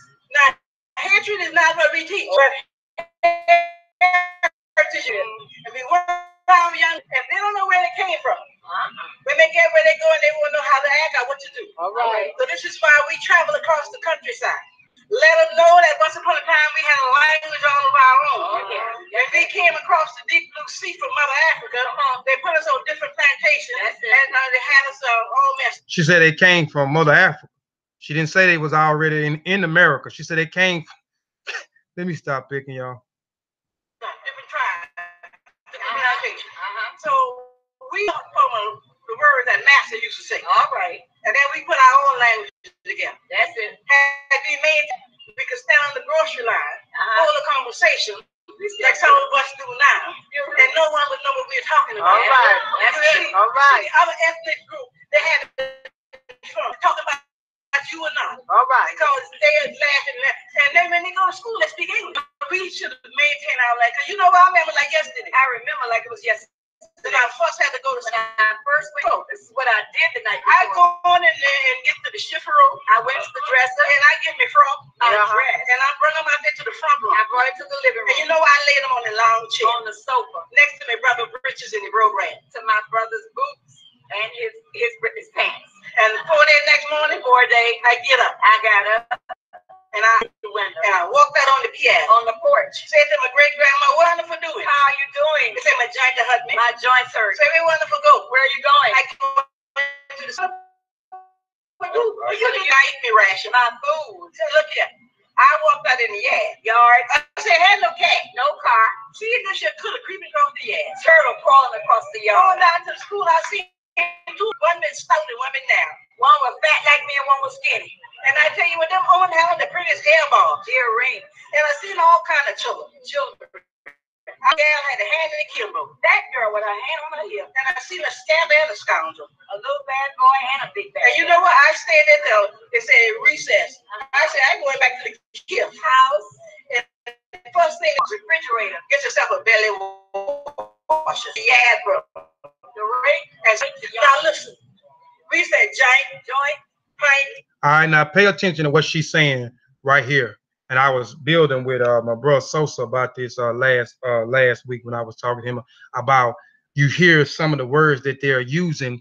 If you looked at the Creole language, Sierra Leone, the Creole language over here developed into the Gullah, they certain words are certain words they took, certain letters they took out. So she's gonna explain. You hear her saying "yed" and other different things. They're doing that for a reason. When we talk about those vowels and those consonants and so forth, she's finna talk about that real quick. Y'all listening to this? Hold on, let me rewind it just a little bit. Now, if y'all listening to Hold on. pint point, wine point, giant joint. Now, if y'all listening, there's something going missing, isn't it? The old went on vacation, right? Yes. Now, understand this. We finally figured it out. All right. If O come before I, y'all listen good now. You don't pronounce the O. That's it. See. Now, if I say cat, car, and I say yeah, yard, I said land, lard, and I said stat, start. What happened? R left. If A come before R, you know you don't pronounce that R. That's it. See, we thought they were speaking bad English. But they were just going real fast and forgetting the letter. Yes. That's what they've been doing. And then they talk real fast. Wanna come here? One of you all come here. Pick it up and chunk them over young. Which they call rapid talk. Rapid talk. Austin, we really got confused. Fast talk. Us just get you. We just got him. He one of we. He's one of us. And then see Deja is these programs are spent. We ain't got to wear them. But we wear them so we can get us young folks a reality check. That's it. We want them to know that we roll these things in. Yeah. So they can wear them high dollar ones, you know, them Jordans and all them other things. You know, them high dollar sneakers, $50 and all that. So every now and then, I put these here by my son on. All right. So me and your great grandma, your grandpa, we wear these things here. Yeah. Master walking. He gave them to him because we were working. And I tell you what, if us fit the size 9 and he get a size 7, you know what else done? Packing with paper. Packing with paper. And then if we ball us toe up, that's it. You know, man, have we done that? We ain't sassing, you know why? Because we had to survive. All right. We had to stay here to tell the story. Yes. And that's what we tell us, our young folks now. Y'all better learn how to survive. All right. Now, if it means say yes, I know some, say yes, I know some. Yeah. And then talk about while other folks get on the plantation. All right. Yeah. We sass the master and Mrs. But I tell you what, they've been only been listening. All right.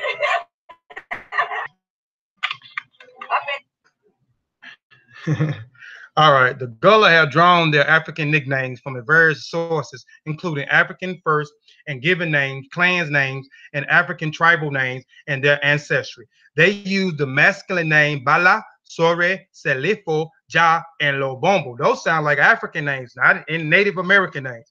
In the feminine names, Marama, Fatu, I shouldn't even watch the Dagger Squad today. Hawa, Julo. The Gullah also use the nickname, the clan names Baguro, Kalawa, Sesa, Sako, Mara, Koromo, and Ba.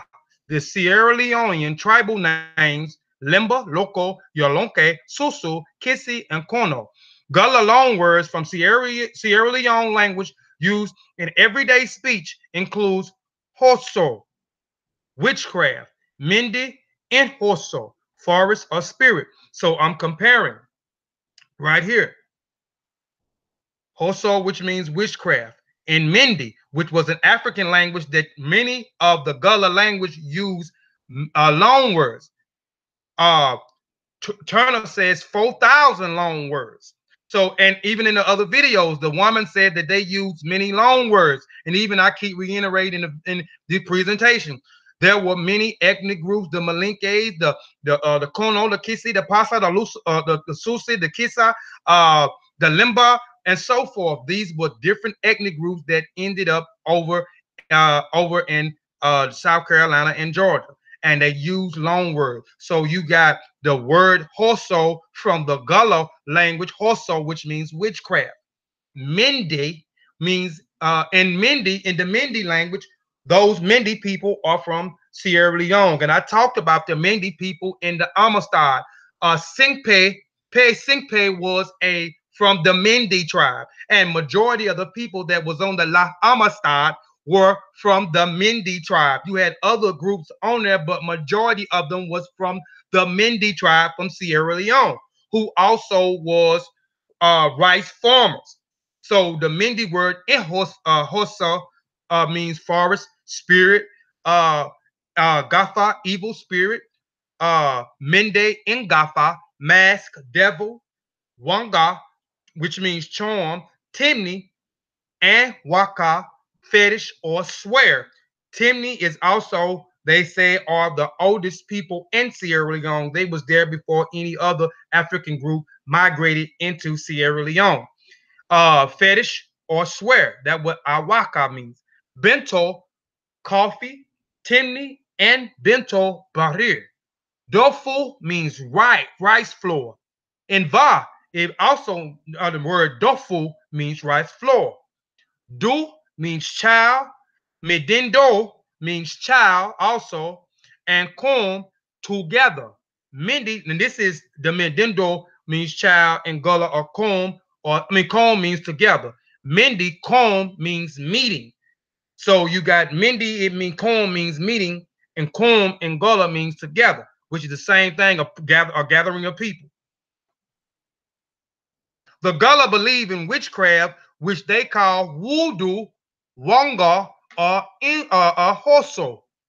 They say that the witches can cast a spell to put powerful herbs and roots under a person's pillow or at a place where it usually walks. There are special individuals called root doctors and Dr. Brother, which 843 Gullah News, which is Darius, he talks about this when we did the bill with the Gullah people. If you missed that on there, you can go back and watch that.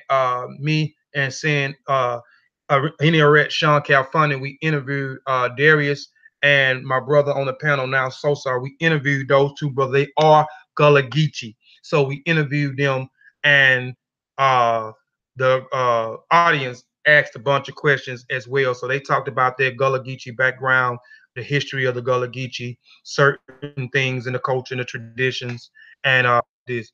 And I wanted to throw a video in here talking about the culture and how we use the culture, how certain people use the culture for bad practices and so forth. The Ben was talking about, so we can get an understanding of this modern day term or this European word called witchcraft. But there are special individuals called root doctors or Dr. Buzzers who can provide protection against the witchcrafts. And also I want him to go in, Brother Ben. I wish he would have been here where he could have went in about those people that such as in the Gullah culture, the root doctors and Dr. Buzzers, but they're called other things in the other culture that protects against the witchcrafts or withdrew the effects of the curses. The Gullah also believed in dangerous spirits capable of enslaving a person by controlling his will. The the walls of the houses with newspaper or put a full bit of newspapers inside a shoe, believing that the spirit must first read each and every word before taking action. I think Brother Darius talked about that now, who is 843 Gullah News. So please go subscribe to that brother channel as well and support him. Believing that the spirit must first read each and every word before taking action. This custom, it might have been social that said that one of us talked about that with the bill we had with them, the interview. This custom is clearly derived from a common West African practice of wearing and protection amulets. We see that all throughout Africa as well as in Kemet. Some of the slaves taken to America must have known Creole English before they left Africa, and on the plantation, the speech seems to have served as a model for the other slaves. Many linguistics argue that the early West African Creole English was an ancestral language that gave rise to modern English-based Creole, which I talked about, the Creole in Sierra Leone, which gave the rise base of the Creole here. West African Sierra Leone Creole, Nigerian Pidgin, etc., as well as the English-based Creole spoken by Black populations in America.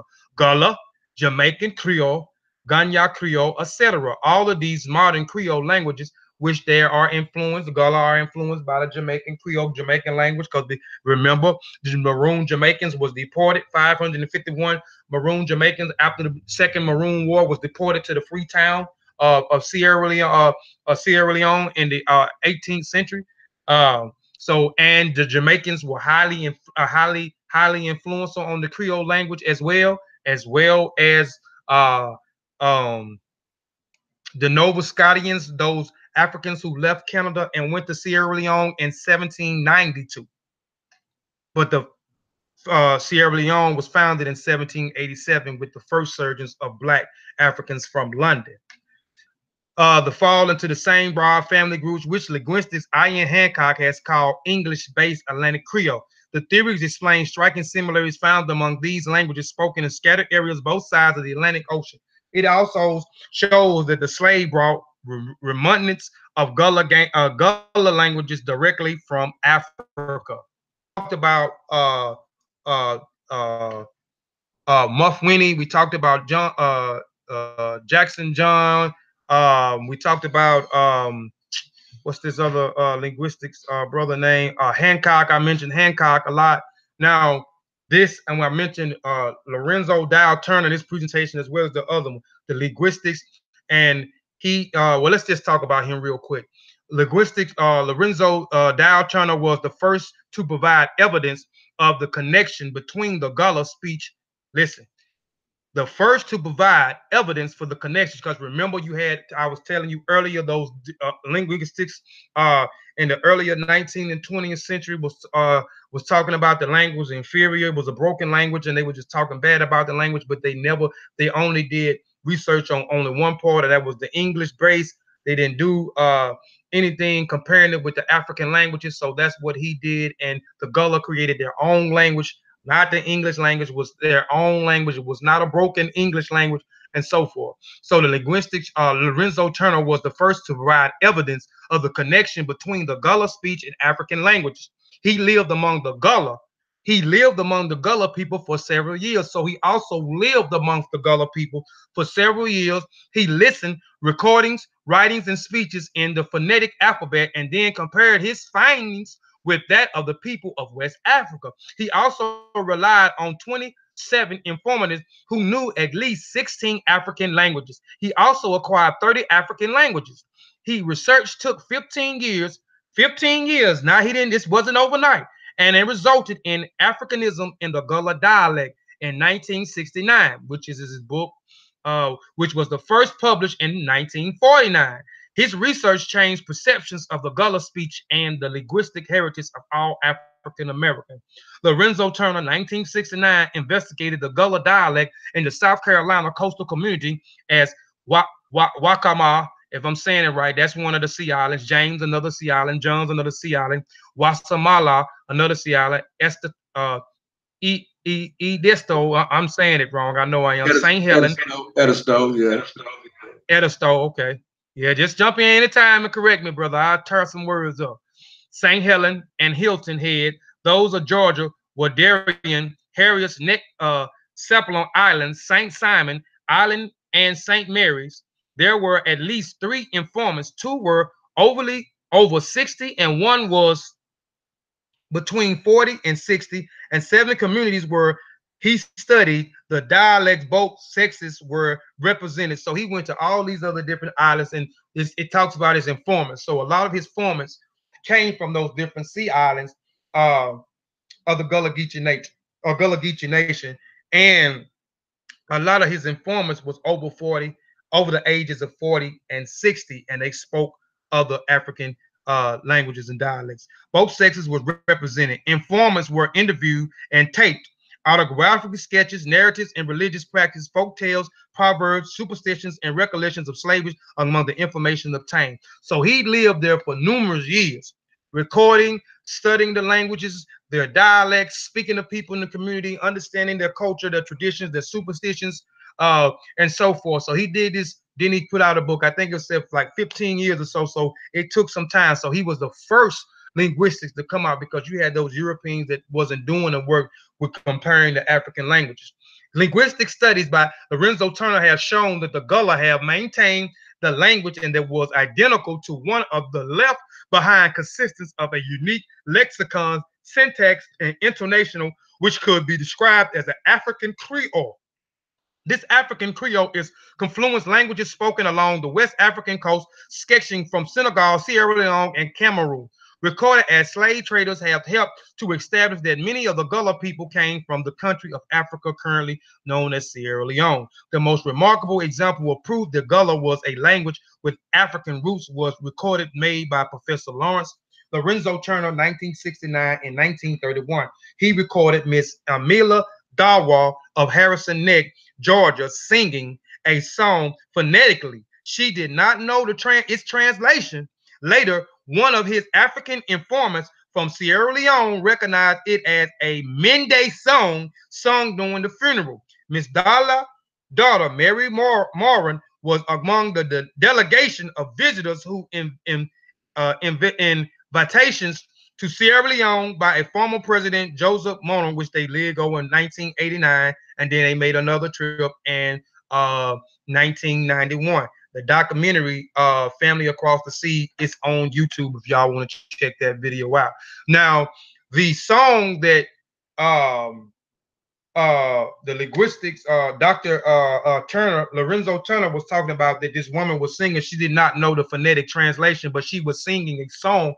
This Gullah Geechee woman was singing a song in the Mende language, because again, the Gullah language it has a lot of long words from different other African languages, and you had other ethnic groups that spoke Mende, that spoke Kimbumbu, that spoke Bantu, that spoke Wolof, that spoke Malinke, that spoke all these other different languages and so forth. So here is the song that she was singing right here. It's a Mende song. I'm not gonna read it, but I'm just leave it up here for a second. You have top and you have the English here at the bottom. So this is the Gullah song that was translated by one of also an informant from Sierra Leone that Dr. Turner made contact with, that translated, that verified that this woman that was singing a song was a Mende song from Sierra Leone. All right, Lorenzo Turner was an African-American linguist. Just running down some of his stats. Linguistics, who headed the English department of Harvard University at Washington. So he was the head. He was the head at the English department of Harvard University in Washington, D.C. from 1920 to 1928, and later headed the English department of Fisk University, 1929 to 1946. His accomplishments within the career in accommodating academically includes the creation of the African Study curriculum of Fisk University in 1943, and participation in the early African Studies program at Roosevelt University. Beginning in 1946, Turner is best known for researching on the Gullah language and dialect, a provincial language spoken by the descendants of African slaves in coastal South Carolina, Georgia, and later life. Turner played a role in finding and trading programs for Peace Corps volunteers going to Africa. Lorenzo Dow Turner was born on October the 21st, 1890, in Elizabeth City, North Carolina. His parents, Rook Turner and Elizabeth Freeman, emphasized the importance of education while raising Turner and his three brothers. Rook Turner earned a master's degree from Howard University, and two of Lorenzo Dow Turner brothers also earned graduate level degrees in 1940, which was unusual for that time. Lorenzo Dow Turner earned a master's degree from Harvard University. So he got his doctorate. He got his master's degree. From Harvard University in Massachusetts in 1974, before enrolling in the University of Chicago, Illinois, where he earned his PhD. That's why I called him Dr. Lorenzo Turner, or Dow Turner. So he has. This is his credential: English literature, 1920 from 1917 to 1920. Turner about Harvard University. After leaving Harvard University, Turner unsuccessfully tried to establish a Washington Sun paper, which closed within the year. All right, this is another linguist. H. Hare, a British historian, later published a reviews on Dr. Turner's work, because he started looking into Dr. Turner's work after Dr. Turner's discovery of the Gullah Geechee language and comparing it with all the other different African languages there. So he started to do research on Dr. Turner and his works in which he noted that Sierra Leone language have made a major contribution to developing of the Gullah language. Dr. Hare pointed the astonishing fact that all of the African texts known to be preserved by Gullah are languages spoken in Sierra Leone. Mende, which accounts for most of the African passages collected by Turner, is spoken almost entirely in Sierra Leone, while Ba, which is also another ethnic group of Africans in Sierra Leone, and the Pacific dialect of Fula are found on the borders within Liberia and Guyana. But Dr. Hare also noted that the remarkable large portions of the 4,000 African personal names and loan words in the Gullah languages come from Sierra Leone, which I showed you a lot of the African names that the Gullah have and so forth. And they also use names from Ghana because they went into Ghana as well and then went into Liberia and Sierra Leone. And you know, a lot of the namings for the people in Ghana, specifically the Akan people, they use the different names other days. Like my name is Kofi Piesie. That is an Akan, and it is an Akan name. Firstborn, born on Friday. Africans, 20% of Africans vocabulary words from Sierra Leone language, Principal Mendes and Va. Dr. Hare concluded that South Carolina and Georgia is only place in the Americas where Sierra Leone language have exerted anything like its degree and influence. As the West Africans, I'm almost done too, family. The West African Creoles, English of the slave trade area gave rise to both Creole and Gullah, as well as many other English-based Creoles in West Africa and the West Indies. All of these languages, it must be said, share many common elements of vocabulary and grammar. Sierra Leone Creole expressions such as bigya, greedy, panta, on top of, on that, who, or udat, who, and usa, where it almost sound like that who that chant they be doing for y'all football watchers for New Orleans Saints. Usa, where are found and almost identically from in Gullah, as well as many other related Creoles. But the linguistics Ian Hancock has also pointed out a unique similarity between Creole and Gullah, featuring the vocabulary, grammar, and sound systems found in these two languages. And I was building with Sosa last week, and he was talking about those sound systems. Like Gullah Geechee is a dialect off of Gullah, and he said he can understand some of what the Gullah people were saying by the. If correct me if I'm saying it wrong. You said that you could understand based off of the sounds, correct? Yeah, what I was saying, I can understand Gullah just because I know I could just figure it out. I'm talking about sometime when if a Geechee talks to another Geechee, even if I don't hear all the words, I still know what he said because of the tones. You know what I mean? Right. It's a rhythm. You know what I'm saying? Right. Yeah. Right. Found in the two languages, but in none of the other Atlantic Creoles, these common elements include, among others, the Creole expression boy, which means boy, titi means girl, inte, not so, and blanked, a verbal auxiliary, which appears in Gullah as buh or tetu. So you can see the comparison of the Creole in Sierra Leone and with the Gullah language here. You got boy here at the top. Then you got boy here at the bottom for the Gullah. You got titi here in the Sierra Leone Creole, girl, and you got tita here in Gullah. You got inti, and then you got blang. Dr. Hancock has argued reasonable enough that these unique similarities, as well as many loan words in Gullah from Sierra Leone indigenous languages, must reflect a significant slave trade connection between Sierra Leone and the Gullah area. Finally, the word Gullah itself seems to reflect the rice coast origin of many of the slaves imported into South Carolina and Georgia. Lorenzo Turner attributed Gullah to Gala, which Queen Quee already affirmed. I had did on my presentation. She confirmed it right here in this thing, as well as Lorenzo Turner with his research. Gullah to Gala as a small tribe on the Sierra Leone, Liberia borders, where the Mende and the Va territories come together. But Gullah may also derive from Guyanese, which we talked about and we build on a little bit with the Gullah Geechee brother on the interview that we did with them. Another name for the Va or from Gallo. The Mende word for Va people, the Gullah also called themselves Geechee, which Dr. Turner attributed to the Kissi, I told you that the Kisi and the Angola people migrated out of which, and I also said that Angola is Ndongo. That is the proper word for that region is Ndongo. We know it became Angola when the Portuguese came there. But the Angolians and the Kisi migrated out of Central Africa and went into West Africa.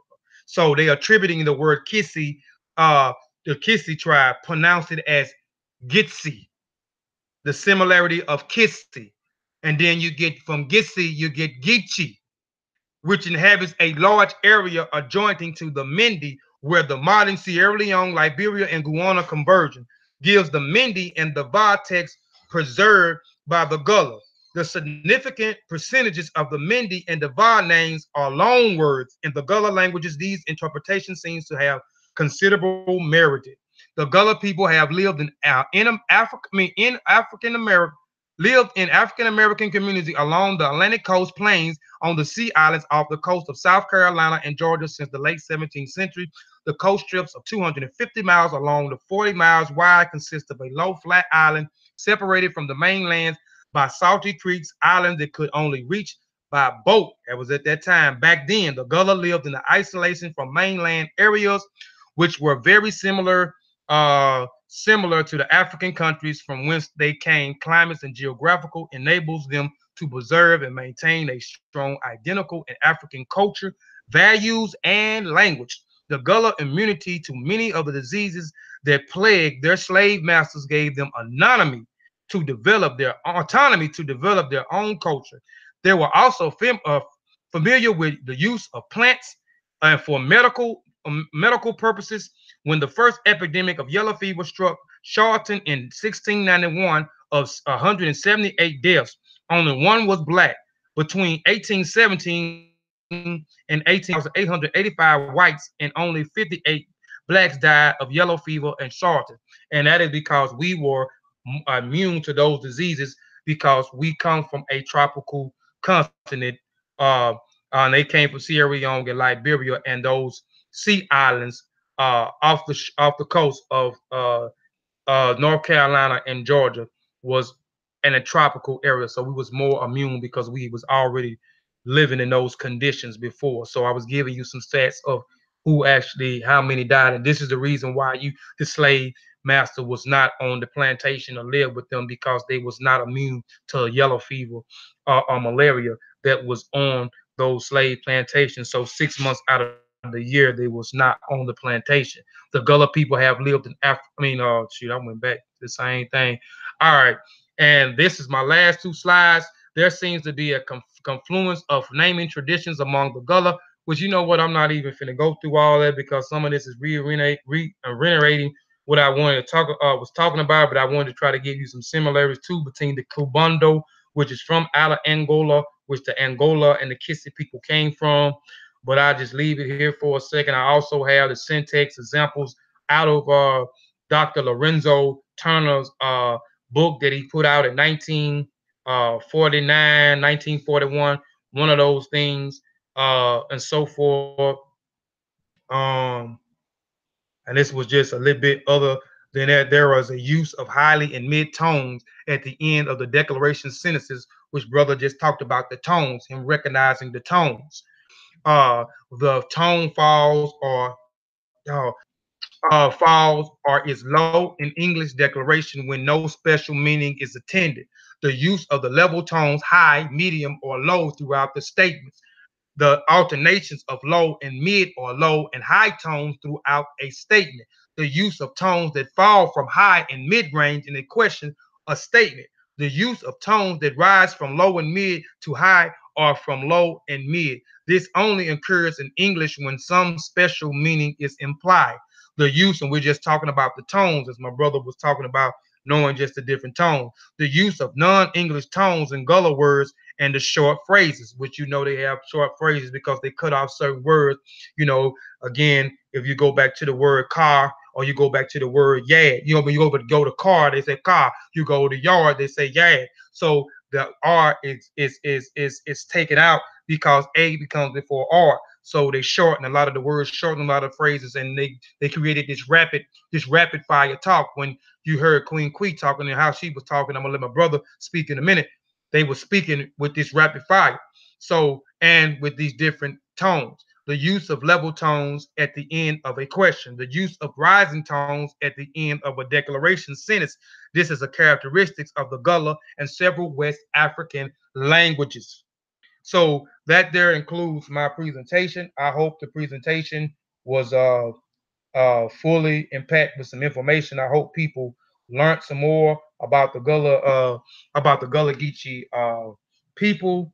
If you're not familiar with those other three presentations I did, as well as the interview, go check out those three presentations, which is on the Mossi Warrior Clan channel. Also, go check out the interview that we did with 843 Gullah News and Sosa that's on here now. These are my references right here. I'm gonna let my brother speak a little bit and Geechee, and if he has some other things that he want to say, I'm gonna let him have the floor and speak before we get off here, and then I allow my brother Arakunrin, which means brother, any her at Sean Calfunny, you know what I'm saying, and speaking. We'll get out of here. Again, I hope the video was impactful. I hope y'all enjoyed the video.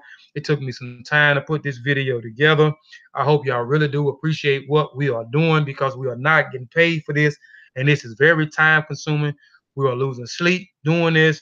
We are purchasing books out of our own money so we can continue to bring forth sound and accurate information as possible. Again, I always give a disclaimer, and I don't have a problem with you critiquing my information, vetting my sources. This is the only way I'll be able to get better. So you won't have to worry about me making a video attacking you because you disagree with some things that I said, and if you come to me in a humble way without using Iwa Baruku, which is bad character, or Isfat, I have no problem with listening to you and then coming back and correcting the errors that I made.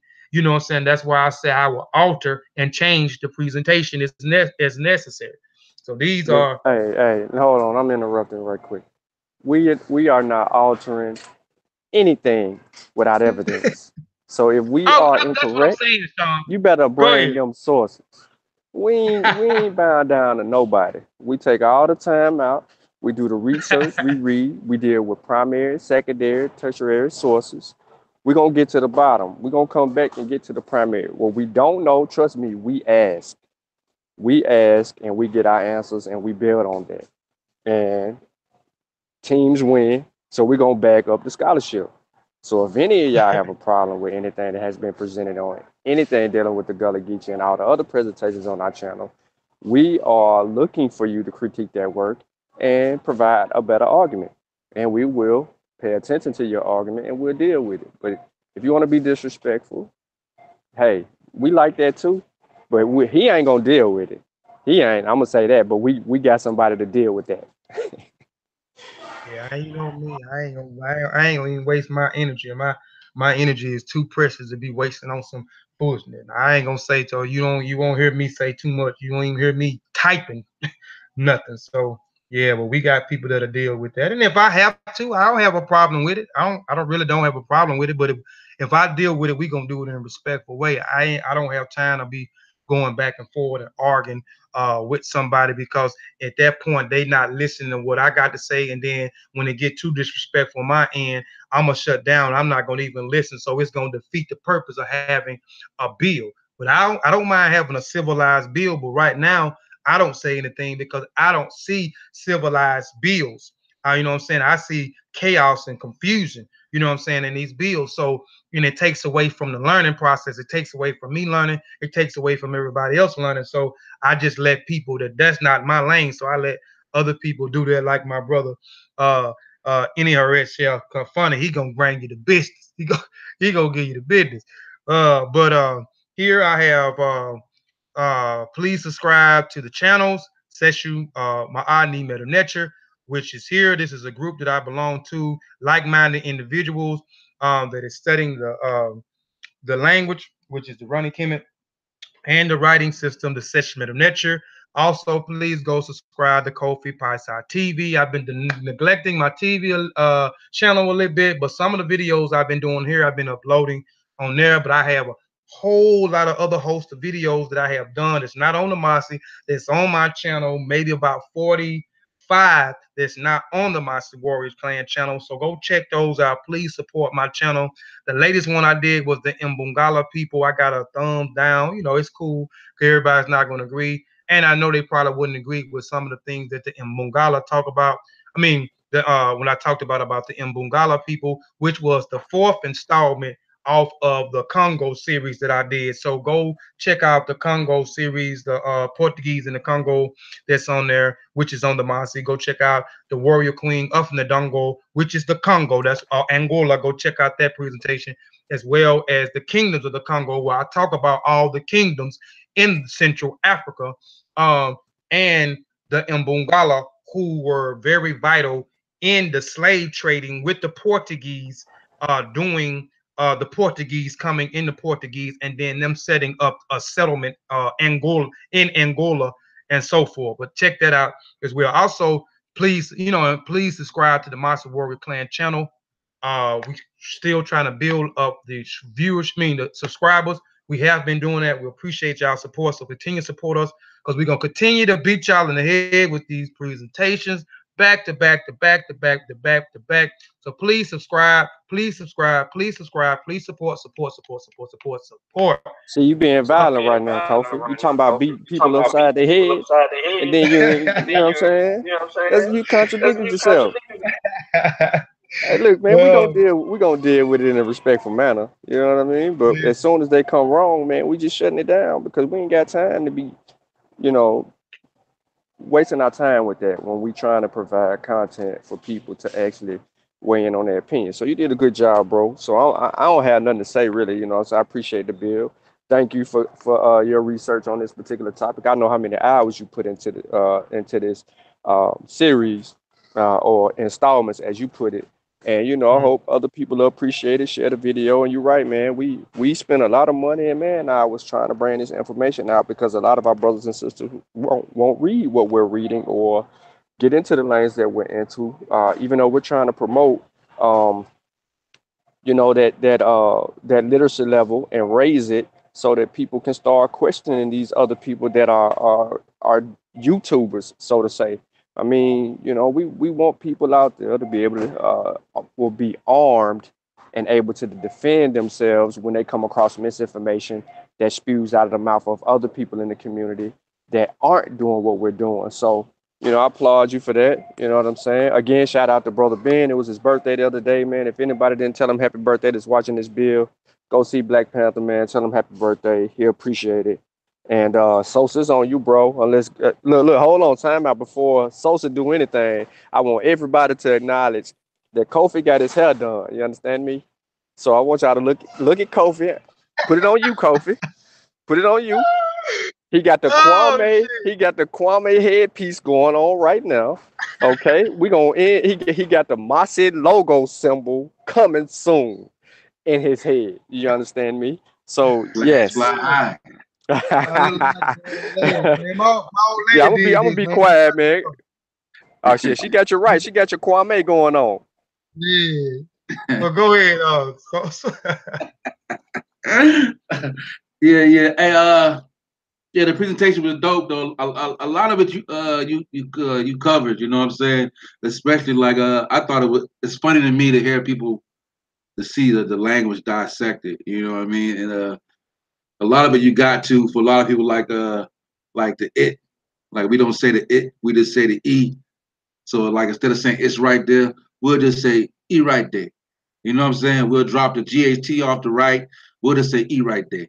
You know what I'm saying? So a lot of that stuff like that you cover. You know what I mean?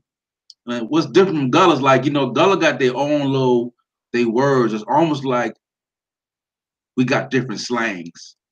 You know what I'm saying?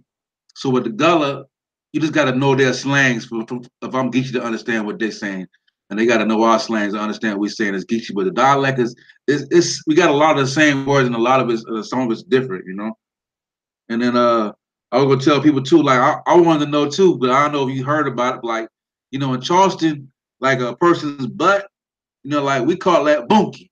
You know what I'm saying? We'll be like, you know what I mean? Like, no, I rub up on a bunky. That means I rub it on a girl butt. You know what I'm saying? We got our own little phrases like something's exciting. Instead of saying, oh my God, we'll just be like, correct. You know what I'm saying? Like there's certain words I be wondering, like all the African words caught up that we just don't know what tribe they come from. You know what I'm saying? But the presentation was dope though. Everything you covered a lot of ground, so it ain't even too much for me to add on like that. You know what I mean? Like I can go on for days and stuff, but our own words, you know. But like there's little things that we got where if you understand the slang, like if you understand it is E, you will understand some geeky things that we saying. If we ain't talking too fast, because like I said, that rapid fire, you know, that gonna kind of lose you real quick, you know. But like I said, the presentation was dope though. You covered a lot of ground, you know.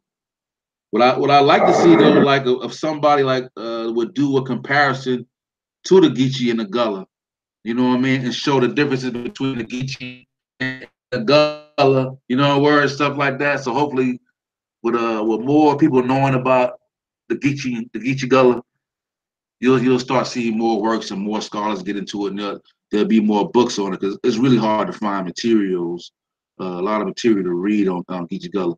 You know what I mean? So yeah, but I appreciate it, brother. So, that's pretty much all I'm gonna add to it. All right. Appreciate, man, you coming on to the panel, man.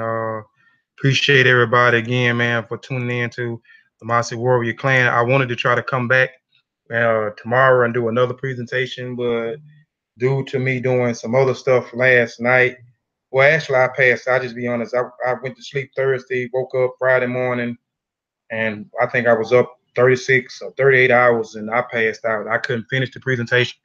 I'll finish it today, but I'll save it for another time. So I'll put the flyer up today, but I'll be looking forward to the Louisiana Uprise of 1811, which is going to be full jam pack of information. It's going to be covering all aspects of this revolt. This hadn't been talked about. After this presentation, I don't want you to talk about, when you talk about a march, I don't want you to talk about the Million Man March. I want you to talk about this march before you even get to the Million Man March. You know what I'm saying? So that we don't talk about this march. It's not mentioned a lot in history about this information that I'm going to be presenting on this Louisiana Uprise of 1811. So I'm going to be going in so many different historical accounts, even about New Orleans and about Baton Rouge being a part of Florida, which a lot of people don't know. It used to be a part of Florida. You know what I'm saying? Still talking about these Europeans warring against others. So this is going to be a great presentation. So be on the lookout for that. Again, it's called the Uprise. Louisiana Uprise of 1811.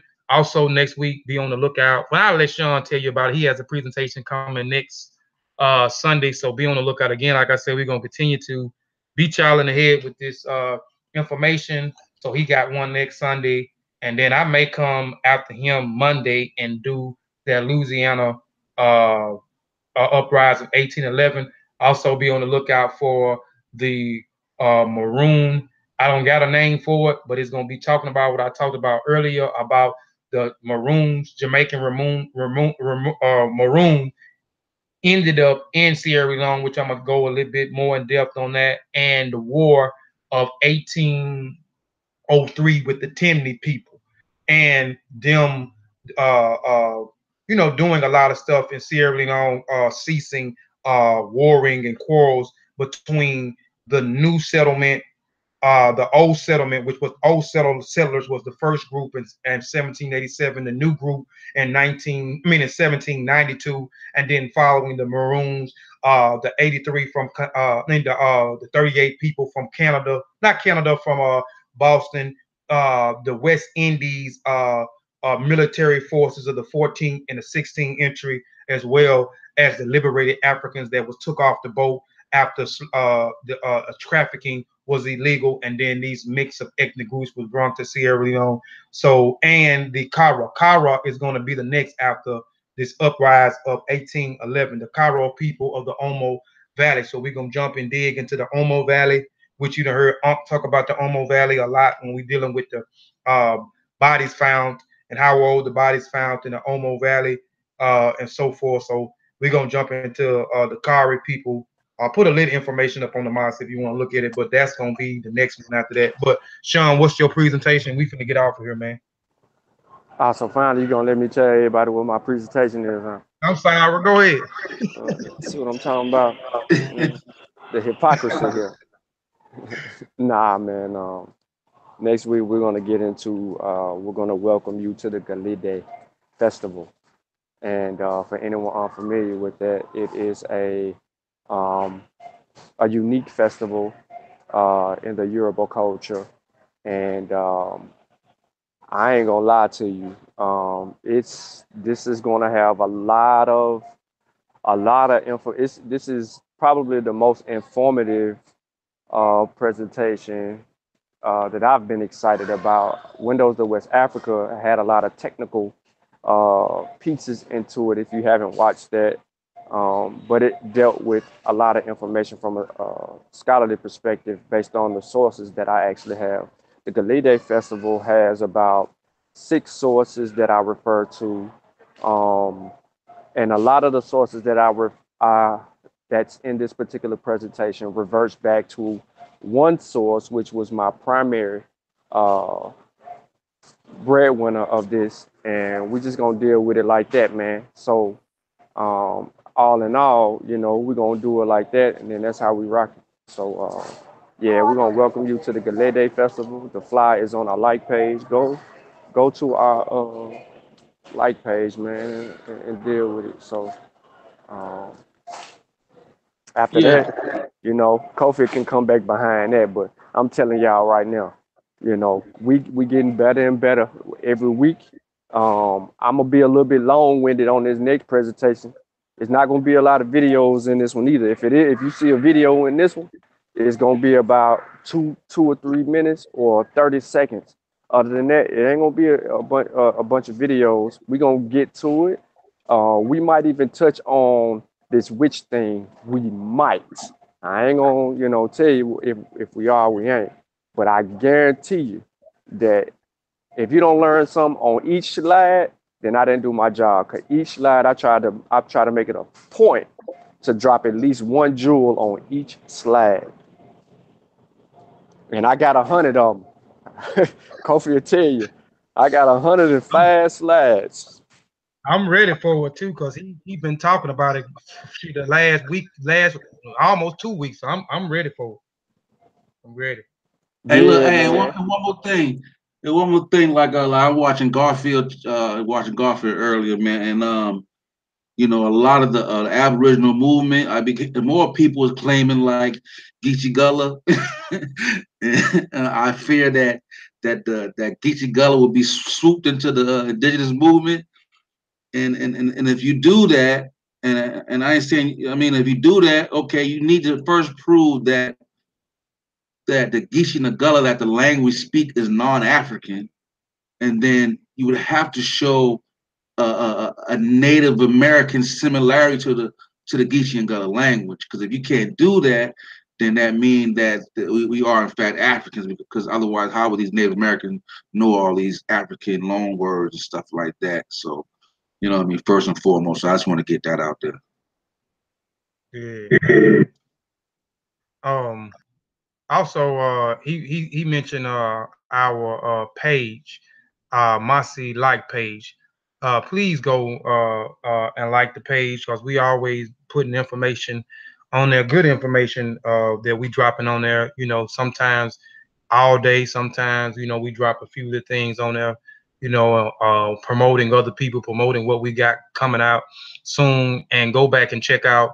If you hadn't check out the lit presentation my brother did yesterday, dealing with Iwa Pele, and I appreciate him. He said it was inspired by my presentation, the Iwa Pele and Ori Tutu presentation. So if you hadn't looked at that, it's not on this channel. Go to Kofi Piesie TV to check out that Iwa Pele and Ori Tutu presentation. And tomorrow night, I may come back on and I may do the African Dance Reloaded, a presentation that I already did with just a few slides, maybe a little bit more information, nothing long, maybe about 30 minutes.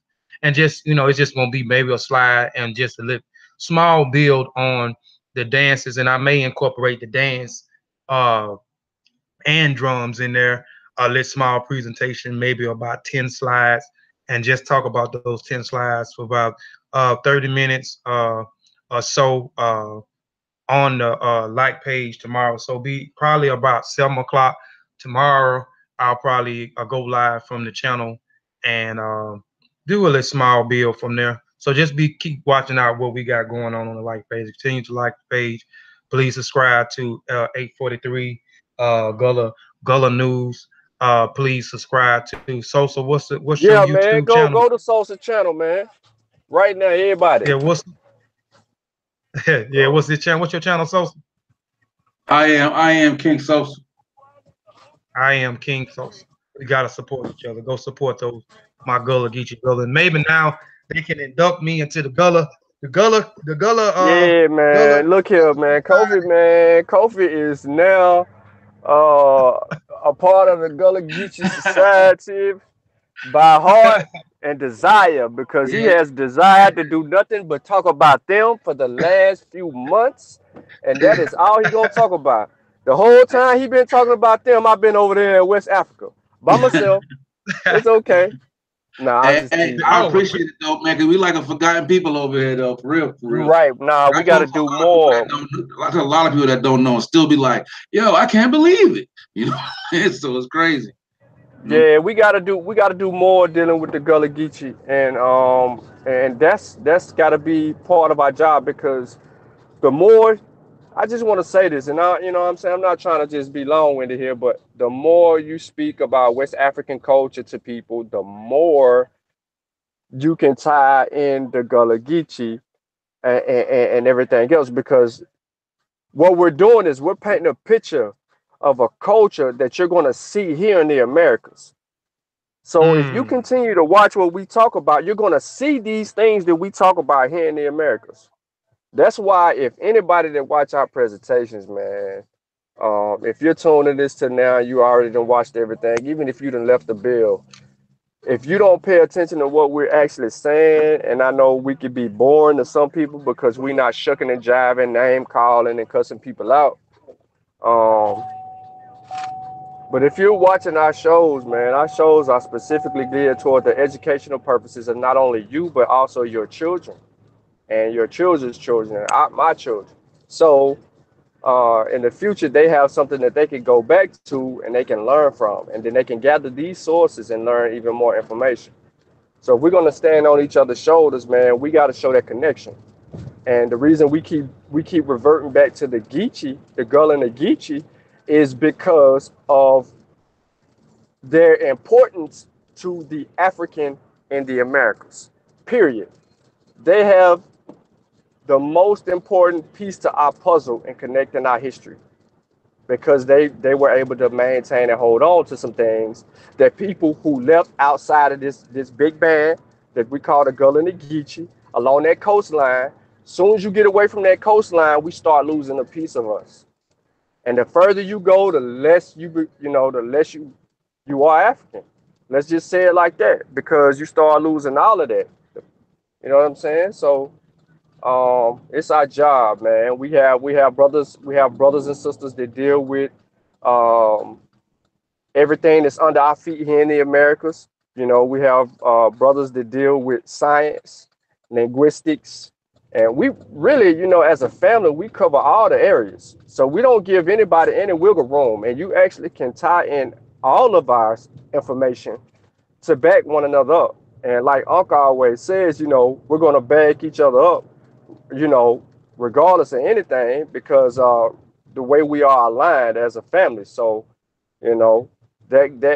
that's how we rocking. And we hope to educate you guys on all fields. We deal with all fields, and we're going to show these things, and we're going to show you. If y'all haven't seen the presentation when Kofi get to talking about the rice, or when I mention the rice, because I mentioned the rice in the presentation. Why is rice so important? Because in the Gullah Geechee people, what they did was cultivate rice in a way that proves beyond a shadow of a doubt that we West African. Based on the way that the rice was cultivated. They specifically got us from certain parts of West Africa to do those jobs. Sugar, rice, tobacco, all of these things specifically. So, we Yeah, doing our job, indigo man. too, to get that color, the color indigo. Bam. Yeah, the color. Yep. Yep. Straight out of West Africa, baby. Yep.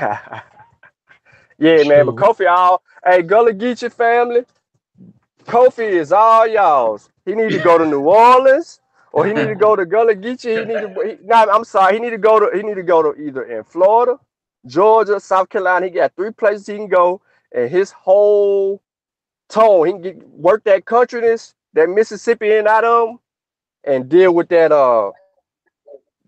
change his whole lingo up, man. And when he come back the Yeah, he next good at presentation. Charleston.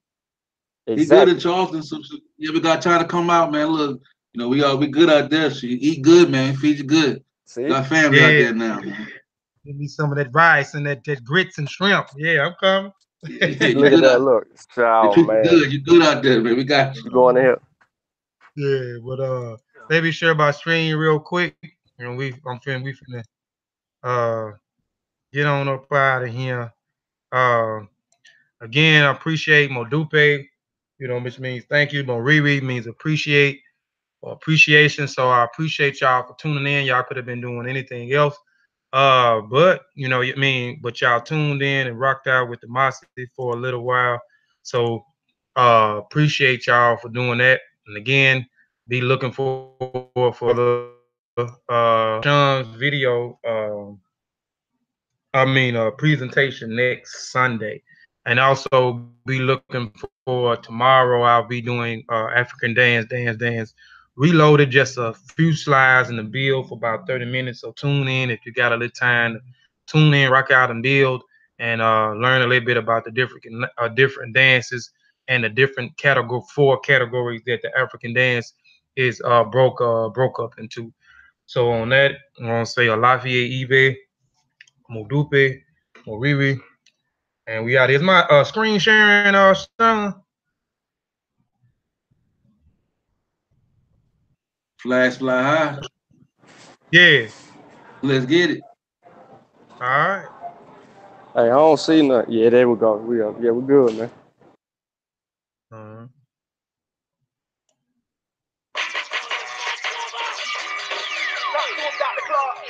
Call for the unity and the redemption of the African world. Salute them, honorable marks. We are not ready to listen then. They might not have been ready then.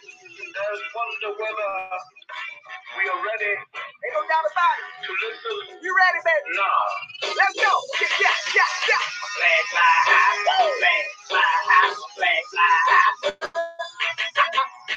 Black people side to side. It's the flag fly high. Come on. Flag fly high. Flag fly high. Flag fly high. All these G's on the rise, all high. Flag fly high. Hold it high. Let it fly. Colors forever die. On the 90, the throne ready. Let's take a ride. Tag one big men don't choose a side. This is the path for the warriors. Some travel yet still bad glorious. Yeah. Black power represents us. You either rolling with Africa or against us. Flag fly high. Flag fly high. Flag fly high. Black kisses in the sky, waving side to side. It's the flag fly high. Come on. Flag fly high. Flag.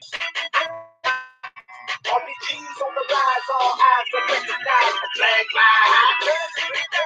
The red is for the blood. I got the best stock. The rest got stood. The black is for the gods, melanated and elevated, holding the main charge. The green is for the cradle. Africa, everything first, the earth's stable. The secular sick, put it together as a symbol of liberation. That's how we get the letters RBG. Flag fly.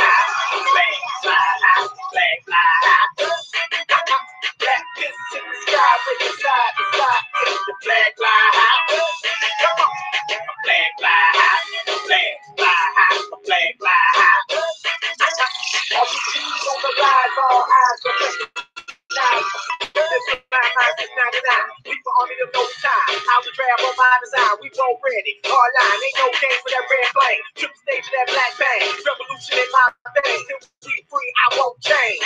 And you can count on that like an abacus. Celebrate the victories and the challenges. This deeper than social media, the statuses. This lifestyle, elevation, building practices. Yeah! From a flag fly high, flag fly high, flag fly high. Black fists in the sky, raising side to side, take the flag fly high. Flag fly high, flag fly high, flag fly high. RPGs on the rise, all eyes on the sky, the flag fly high. Red, red, red, black, black, black, green, green, green. RPG, I'm about to red, black, black, black. Green, RPG, I'm about that red, red, red, that black, black, black, that green, green, green. RPG, I'm about that red, red, red, black, black, black, green, green, green, that RPG, baby. RPG, baby. Fly high, a flag, fly high, a flag, fly high. Shout out to all my RPGs worldwide. Doing this thing garbage style, you know what I'm talking about? Yeah. Flag fly high, my flag fly high. Come on. Flag fly high, my flag fly high, my flag fly high. RPGs on the rise, all eyes gonna recognize my flag fly high.